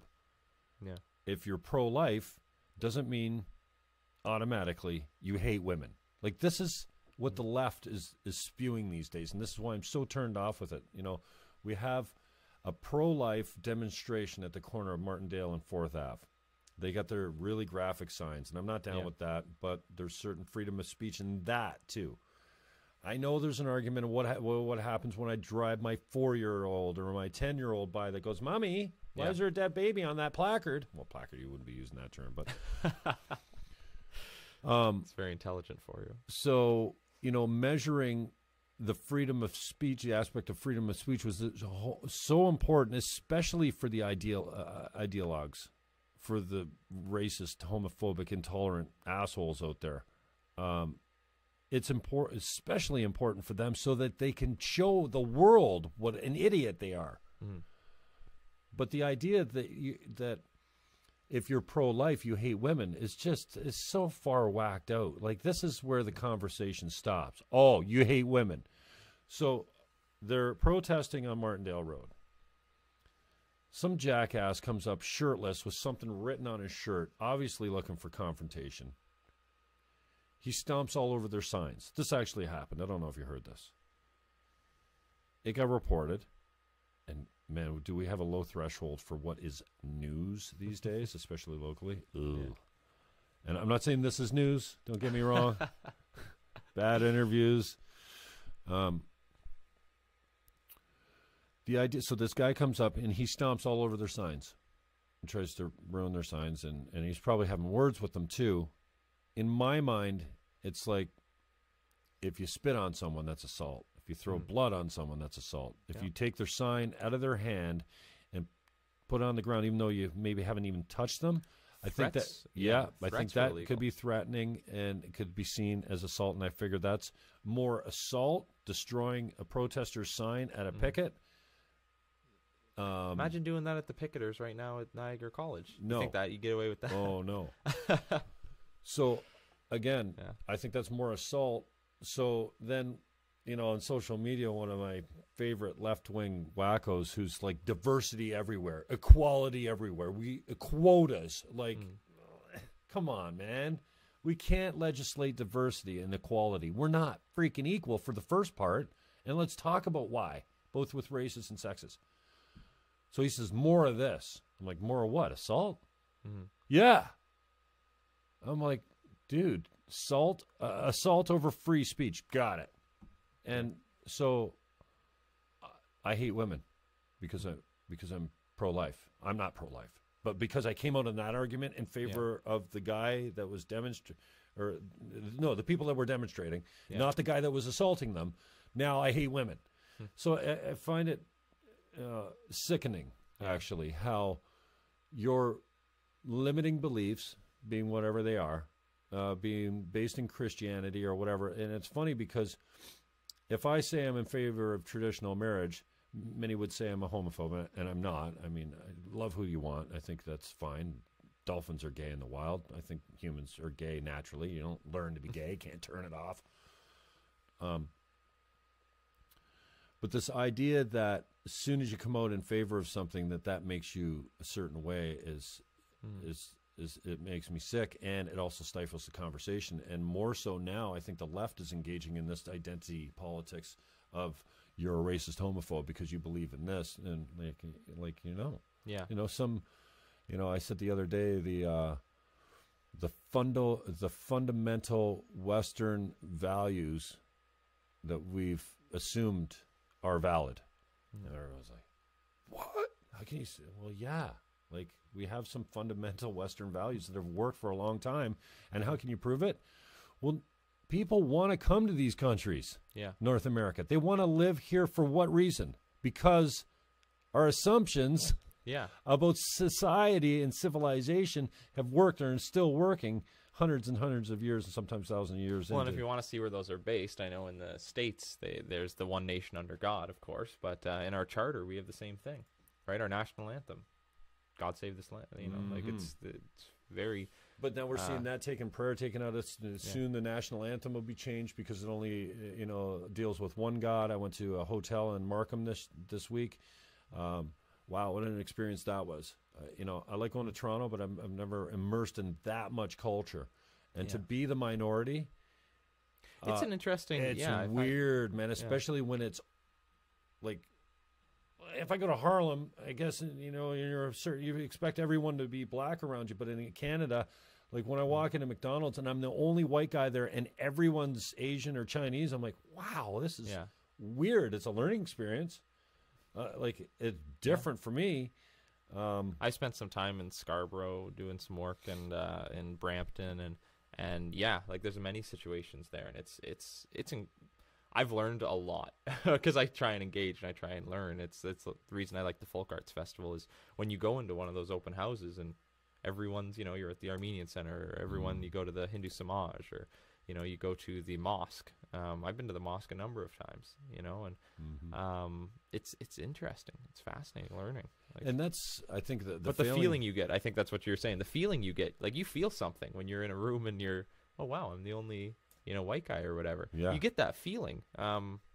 I'm not saying, like, I don't know. I'm interested by it. As privileged, white, good-looking single men, we don't get the chance to feel that very often. And there's nothing that, I'm not trying to put myself in that position, because there's really there's no hate or intolerance that's coming off you in Markham at a McDonald's in the morning just because you're the only white guy in there. But in the room, Courtyard Marriott, there was a Holy Bible and a Book of Mormon in the drawer. Really? I'm like, what? Oh, wow. I've never seen another religious book, and this is another failing.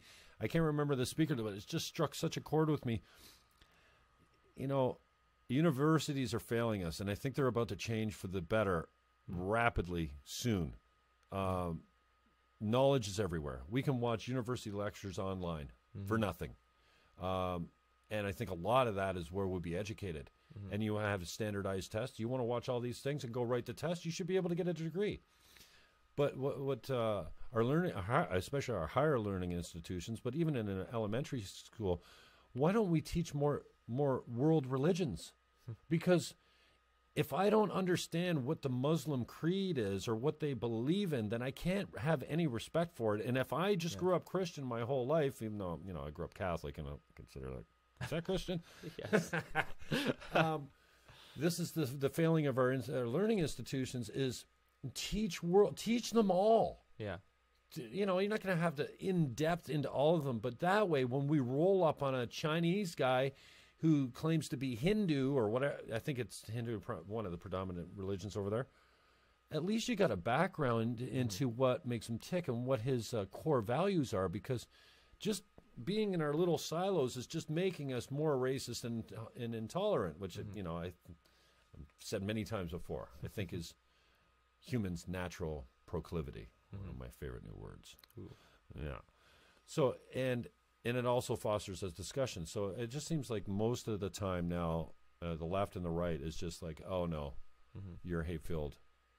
You're this, you're that. And then the discussion stops. So, we really need to keep the discussion going. The left does things really well that the right doesn't do well.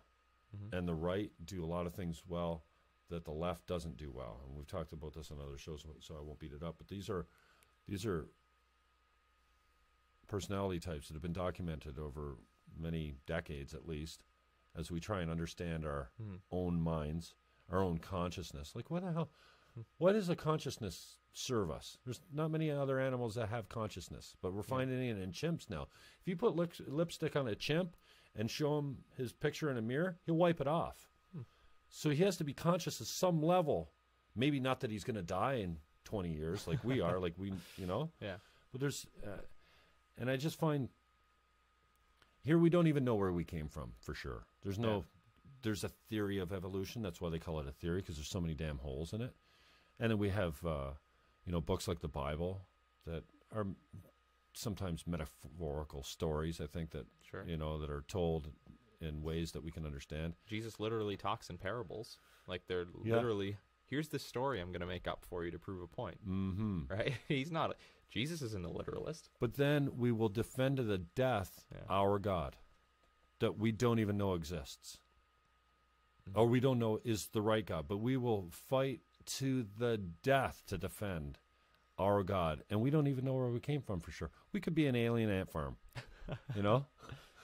And I think that's an interesting concept. But the discussion needs to be continued. And I'm not in favor of anything that shuts it down by saying you're a racist homophobe because you said this.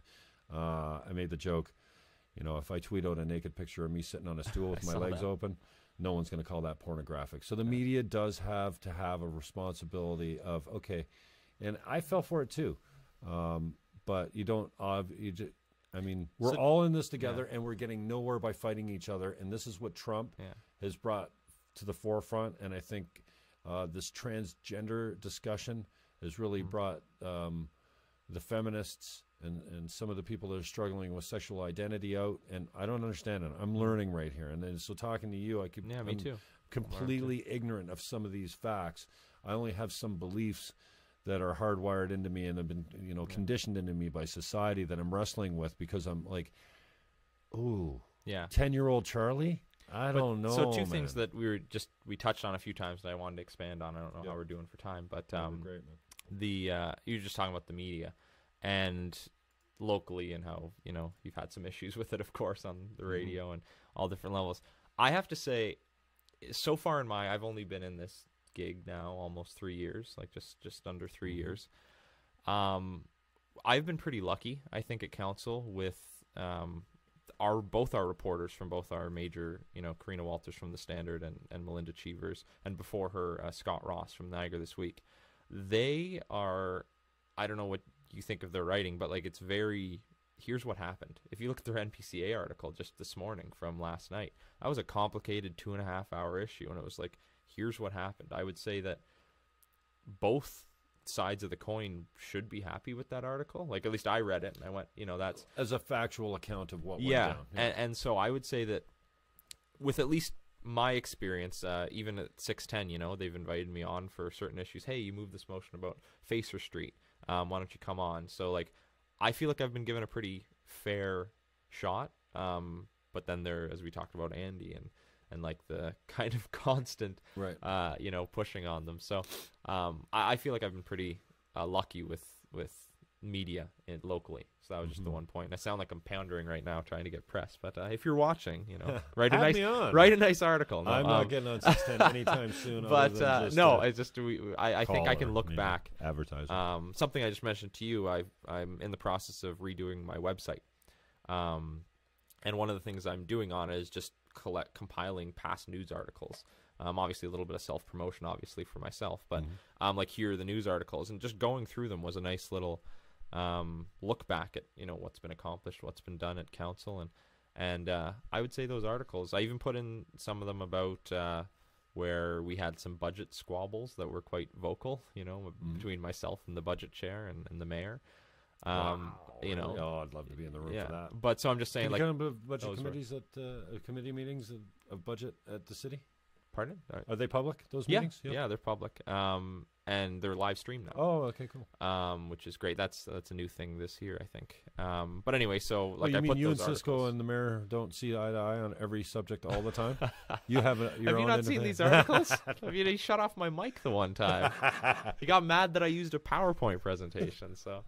Yeah, those are legitimate articles that I put on my website because I wanted to give, like, here's the account. But even those articles where clearly there's one side and there's another, I was quite happy with, right? Like, there's an issue where my microphone got shut off, or, I was dressed down for using a PowerPoint, or, some pretty serious, like, controversial back and forth issues. And I was happy with the reporting. I'll say that. Like, it was very much, this happened, make your own kind of decision. Yeah. And I guess you have to draw the line somewhere, but as it relates to you going on the radio, I absolutely appreciate you being given the opportunity to go on and speak about something. But it's basic propaganda, right? So if they're talking to you about a motion that you're bringing forward, you're going to speak to all the reasons why it comes, and then often what we don't get is the other side of the story. And you know what? Yeah. For all I care, I don't really care what Mike Britton thinks about his own measure, his own motion. I do care what the callers think, because sometimes the callers can call in and go, you know what, I've known Mike since blah blah blah, and you know what, here's a relevant part of the conversation you missed here, and it could be all BS, but at least so I'm more like more callers, less host, makes for a better show. But so just the budget issue was a great example where the radio, I think, really helped me here. Was there was this issue about, okay, so there's the city's tax rate, and then there's the blended tax rate. I don't want to go too far into the weeds here, but there's the city increases our our expenses and our budget by so much, and there's that percentage, and then you have to factor in the school board and the region, and that gets your final property tax, which is called the blended rate. Well, for years and years, and you can look back at the Standard and Niagara This Week and Bullet News when it existed, and everyone they Bullet News. I'm just saying, you can look back, and they always presented the city tax rate. Here's the city tax rate.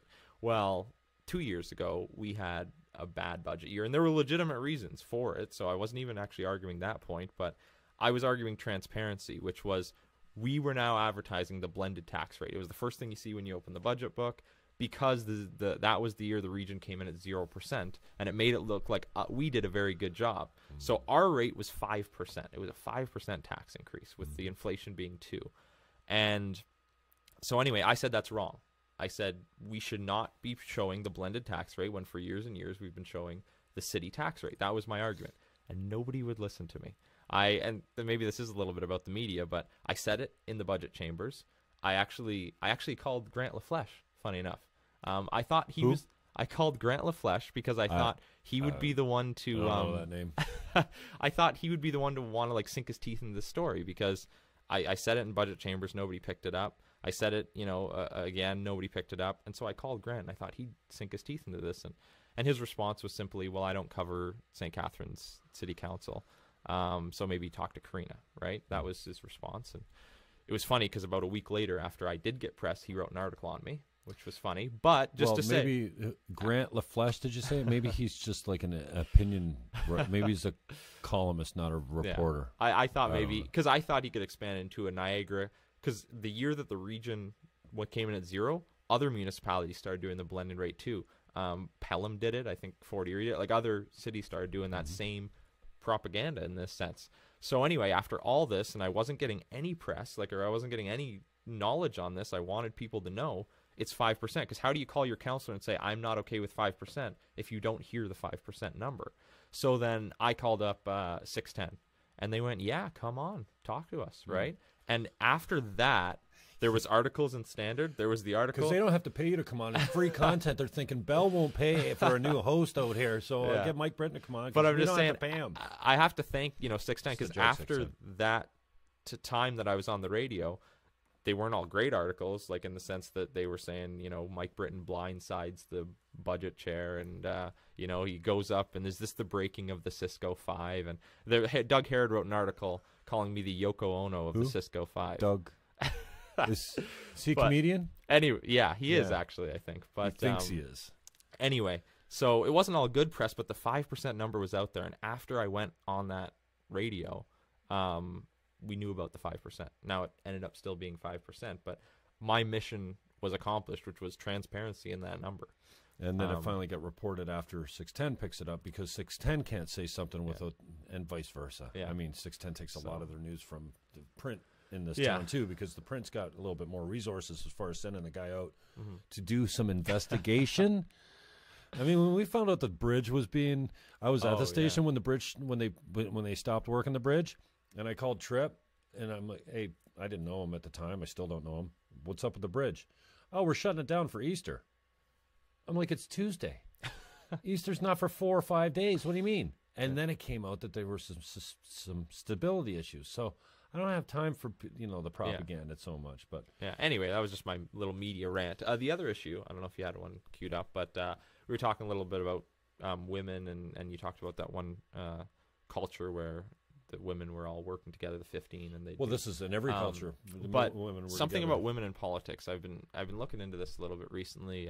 Our Association of Municipalities of Ontario, it's this body that kind of represents all of us, put out some literature on how we can help improve the number of women in politics. And I was looking at the statistics from our last election in Niagara, St. Catharines in particular, and I found a really interesting statistic, which for me is exciting. And it's that the percentage of women that won versus ran, and the percentage of men that won versus ran is the same, 33%. The problem is that 9 women ran, this is a regional city, and 3 won. And 40, whatever, 50 it was, men ran, and, the rest of them won. So the percentage, though, was the same, which is exciting for me, because I think that if we can get more women to run, it's not that there's that anti-woman, like we don't want to vote for women.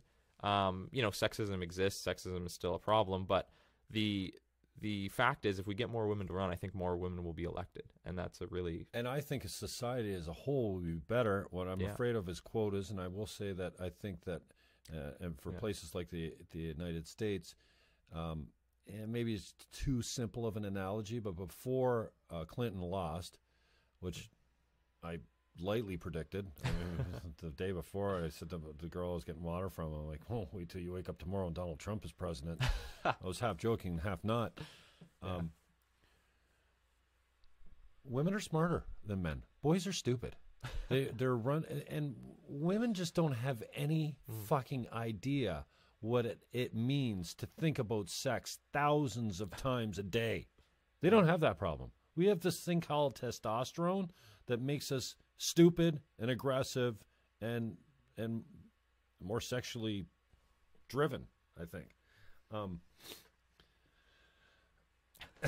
don't know where you're going with that one, but my point was women in politics. That's what I was. Yeah, and I think it makes for a softer, more tolerant society. Yeah. Well, but the point I was making is, I think women, again, they have more things that are important to them. Family is important. If you're a 30-year-old woman and you don't have a child right now, guess what your next most likely step in your life is going to be that you make consciously. There's very few women like Oprah Winfrey with no babies. I'm going to have a career, because this is the most important thing a woman can do is have a baby. Now, some women don't want to have babies, but most of them crave. We all want family. What are you going to do when you're 50 years old if you don't have any kids? You have no one around you. So I think women are emotionally more attentive to the fact that what's really important. I struggle with running for the region. I see the region as a place where I could possibly be elected for the first time, because I've always run green, and I've never really run to win. Right. Even running for mayor was just to make sure that I exposed Walter for who he was. I didn't want him to be elected and me sitting on the sidelines going, oh, man, if I could have stopped that. And my life didn't end when Walter was elected. And, I have no problem with Walter personally if he wants to bury the hatchet, but for whatever reason, that's, he doesn't see me as an ally or anybody that really cares about his community, or otherwise he would plug me in somehow. I struggle with running with the region because my mother from the other side, she died 7 years ago. And I've been on many boards before. And her take on it would be, why do you want to sit with these coconuts?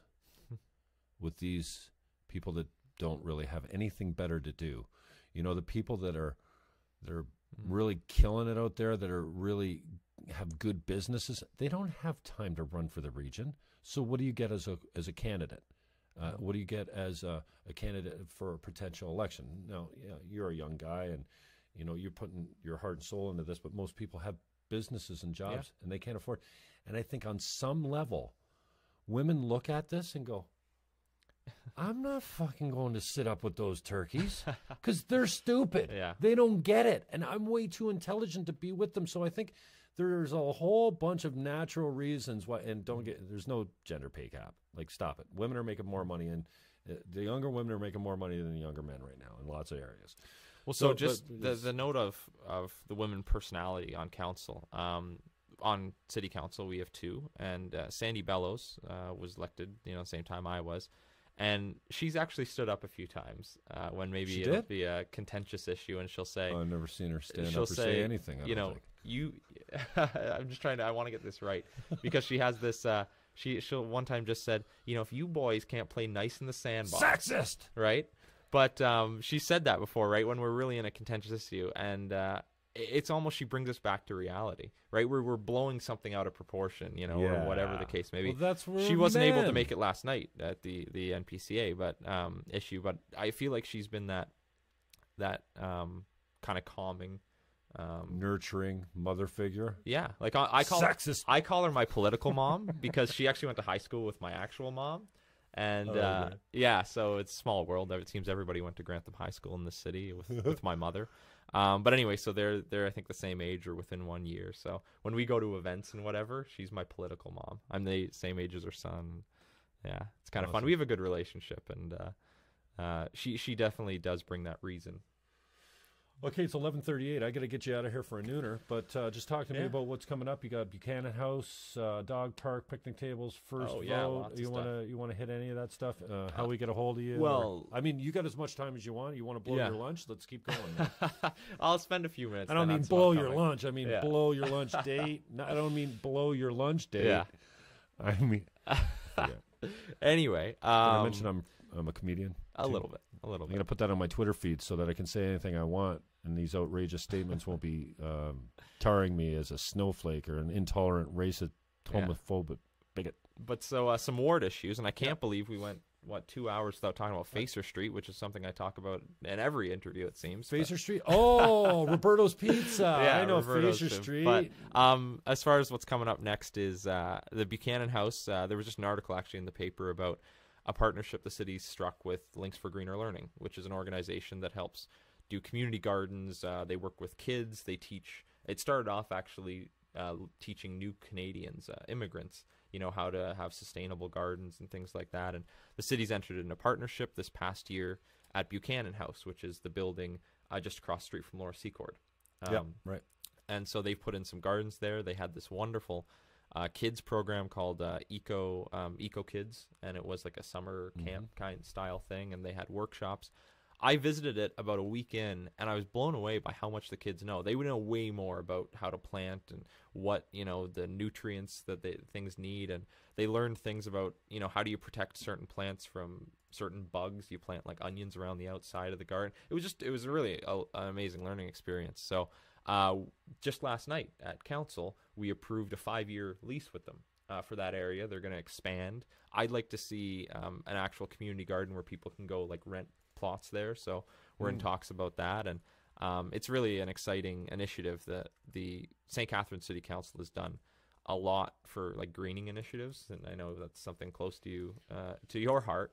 And so that was one of them that is in the midst of expansion. It's really exciting in my ward. So I forget what else I put on. Dog park. Oh yeah, so there's like a leash-free park. Yeah, that's been something that's been in discussions for a while. There's a PALS community group. PALS. Preservation of Agricultural Land Society. It's puppies. It's a dog. Group that help with the the downtown dog park and Burgoyne, and it's kind of like an advocacy group for this. And I spoke with them a little while ago, and they'd like to see one in the North End, and so we're in the process of dog owners. Privileged white dog owners. Next thing you know, we're going to be paying for free leash-free parks for them. But anyway, so we're trying to find a location. It needs to be. There's some issues. We got to make sure drainage is right, and there's water access and things like that. You got a place? Buchanan was an idea. Just behind where the community gardens is putting one in there. There's been others discussed, actually, the infamous Sunset Beach, but I don't think that's going to work out. Oh no, Carl Vandercube would be straight up your back with that. But I'm just saying, like, I'm interested. Leash-free dog park. I don't got a dog. Yeah, if we have any listeners out there who have suggestions or we have no would listeners. Like to see that, so that's something that I'm working on, hopefully within the next year. I want to touch on first vote before I get you out of here, but again, tell me how great I was at Secord. Oh, I had the story. It was at okay, go ahead. And we joke. I was at PAC. No, the Artist Center. A Niagara Artist Center, NAC. PAC. I always get them confused. I was with a couple of younger musician friends of mine, and we were on the roof. Not broofing, right? No, it was a concert. I think. Yeah, I heard. The orchestra was what I can't remember what they're called now. I bought their CD. It's pretty good. So we're up there, and this not kid, a 30-year-old guy maybe. They're the worst. He's actually he's got his back. Well, you're actually the most. I told you, it's a 26-year-old. You are the most populist age group on the planet right now. Yeah, you guys should be running shit. You guys should be them. So this kid, he's got his back to the stage, and he's standing with his buddy, looking at me. I'm looking at him, looking at the stage. I don't even know if anyone was playing it. And he says loud enough so I can hear it, I know this guy. I'm like, nope, there's no way you know me. Because it's just a joke. Because I do have a public profile. Yeah. And you know, it's through things like this, elections and radio shows and stuff like this. And he says, your name Jim? I'm like, sometimes. Fannin, right? Fannin, yeah, Jim Fannin, yeah. I shake his hand. I can't remember his name now. He goes, you left a mark on my heart. I'm like, I did? He says, yeah, can I tell you how? I'm like, oh, please do. Like, there's nothing more important. Like, I love people, even though I say I hate them. You know, I've been in business a long time. People are frustrated in politics. You know, I hate how we're so mean to each other. Women are mean to each other. Men are, you know, we're mean to everyone. He said, yeah, you're a Green Party candidate. I go, Laura Secord. Because I did a lot of debating, but Secord was the one that was very well connected. Cross there had me come in and talk to her social science class early in the day. So this kid said, you know what? We, similar to your story, you know, and I've never been the same since, and this is how. I'm like, wow, because that's all you want to do is make a positive difference for someone, even if it's antagonistic or whatever. Like, somehow I got through to this kid. Yeah. And, you know, maybe it was the weed thing or the whatever, but, like, I out-debate all these guys up there. You did very well. I remember. And it's because I know my shit. Like, I know the Green Party policy, and most of it makes sense. And if it didn't make sense, the Liberals and the Conservatives would stop adopting all our stuff, like carbon tax and, carbon fee and dividend, like not neutral, revenue neutral, stuff like that. So, and I love the kids. Like, I don't care. Like, I get in staring contests at the grocery store in line with kids. You know, like, I love them, especially the small ones, right? The high school ones, I have a different love for them because they're different. They need a different conversation, right? Mm-hmm. And so I really appreciate you saying that, because that for me, like, I'm just so passionate. I'm I'm 99th percentile in compassion, or enthusiasm, I think it was. You should take the test. It's really good. So what's this, just before we get you out of here, first vote? Yeah, so it's a project that kind of came out of the youth forum that the city of St. Catharines did for the first time. Just to give you some background, the city used to have a mayor's youth advisory committee. When we rejigged the committees, the mayor decided to drop the youth advisory committee and replace it with a youth forum. Something that I helped, plan, just kind of chaired the committee, and let the others do the work, but I was there.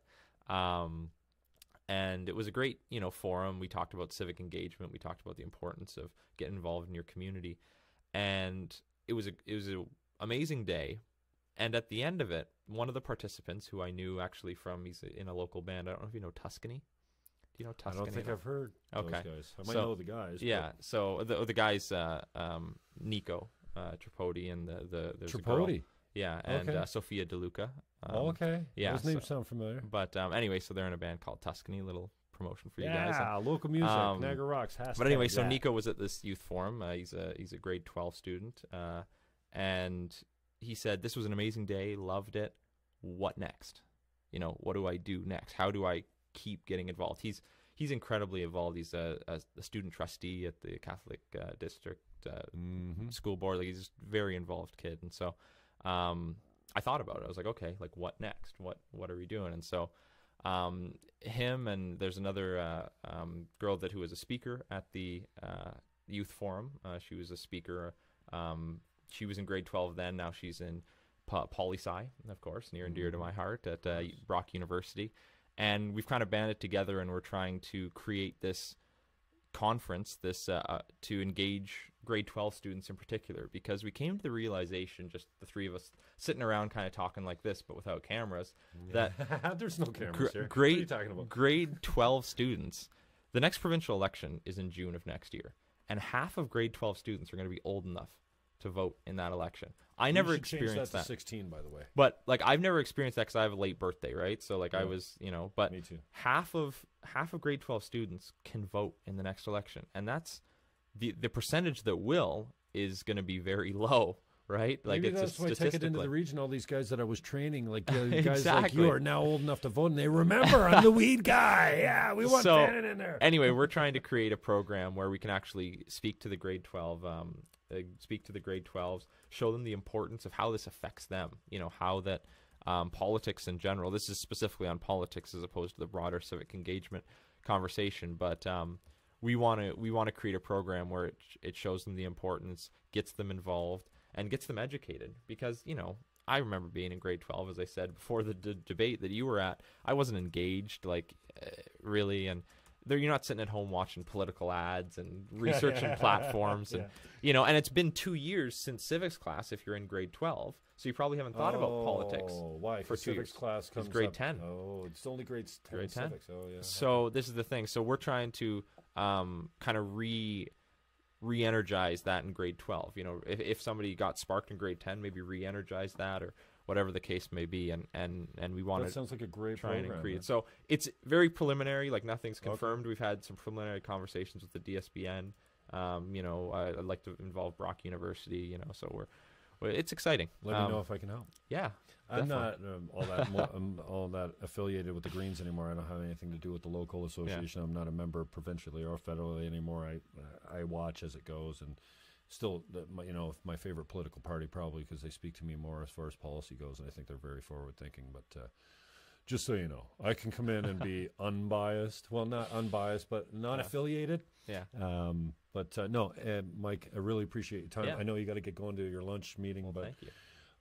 This was fun. If there's anything I can do to help out, man, I just, you know, there's nothing more gratifying than saying to be able to say, you know, I had a hand in that, I had a part in that. And it's not about the ego. It's just making this a better place for all of us. And, you know, I appreciate your generosity and your time and coming in and talking about some things that are, and letting me go off on my own tangents. That's cool. But the bottom line is, if we stop talking and we go into these camps, whether it be male and female or left and right, which are really, I think, just we got a magnifying glass on top of them right now. And before we burn up, I think we need to come together a little bit more and just realize that as humans, we're far more alike than we are different. And I think we don't look our neighbor in the eye anymore. We don't help him out when his basement floods, and, you know, maybe they do. I was always surprised when I moved to the country. Man, people, they come from miles around on horseback to pull you out of the ditch, you know, type of thing. It was a different kind of community. So my hope is just to make myself a better version of myself so that I'm able to go into the world and make the world maybe a little bit better place. And if we stop, you know, just being self-absorbed and obsessed with the other guy and why we hate them so much, which is a natural thing, I think. And I think I'm one of the few people that I feel like admits I'm trying to manage that natural hate in my heart because, you know. Anyway, I appreciate your time, and we can do it again anytime. Yeah, I could talk all about the, you know, more about, you know, why, what you were just saying about people and the generosity of people in the country. I could tell you about my Scotland trip. Oh man, I could talk about hours for that. But I want to keep it so that it's interesting for anybody that happens to watch. But I appreciate this because, like, I really believe I've been trying to look at, you know, what's my why. You know, why am I here? I've been doing that a lot lately, and you know, I believe that everyone should have a voice in shaping our community, and so I'll talk to anyone, even Jim Fannin. Jim Fannin. And just so you know, I had Petrosky on because he's most controversial, and I find some of the issues that he's going after very interesting. And then he recommended Tony Quirk, and then I see you at church every couple of weeks and whatnot, and you know, I'm having more time. It's funny because, you know, I call my lefty buddy and he blows me off because I roll with bigots, and then I call my righty buddy and I have lunch with him the next day. Yeah. And I said, bro, I'm having a hard time here. He's like, what? I said, I'm agreeing with you and your tribe more than anybody anymore. He says, that's okay. You know, you dumb lefty. I told you you'd come over and come correct. Yeah. So, it's I got a lot of time for anyone, and then you, like I said, you know, I got a lot of time for lately people that I don't agree with, and you know, I'm guilty of texting you from the gallery. Yeah, you know, before I speak, even taunting you, like, how can you support this? I campaigned on it. I'm not going to turn my back on it now. I'm like, I'm praying for you, you idiot. Like this. And I'm thinking, I didn't say idiot, but I'm like, I'm praying for wisdom for you. I remember exactly what it's kind of a cut. You know what I mean? Like, oh, please vote this down. And if you don't, I'm just praying to God that you have that you have a little bit of wisdom, because obviously you don't have it now if you disagree with me. But yeah, I appreciate your time and everything you're doing. And if you got something that you think needs to be aired and talked about in depth, then give me a shout and we'll get her out there. Sounds good. Mike Britton. Appreciate it. Just tell us, how do we get a hold of you? Put your phone number or your email address and everything out there. Well, so easily you can Google Mike Britton. I'll have a website up soon, as I was mentioning, mikebritton.ca. Very simple. I have a website now. It's awful, but hopefully I'm going to be publishing a new one within the next couple days. But on the city website, there's my number, there's my email, mbritton@stcatharines.ca. All very straightforward. And if you have any suggestions on anything you'd like to see, anything you'd like to talk to me about, just if you're looking at getting involved, I've had a few of those great conversations. So, hopefully I'll hear from all of you.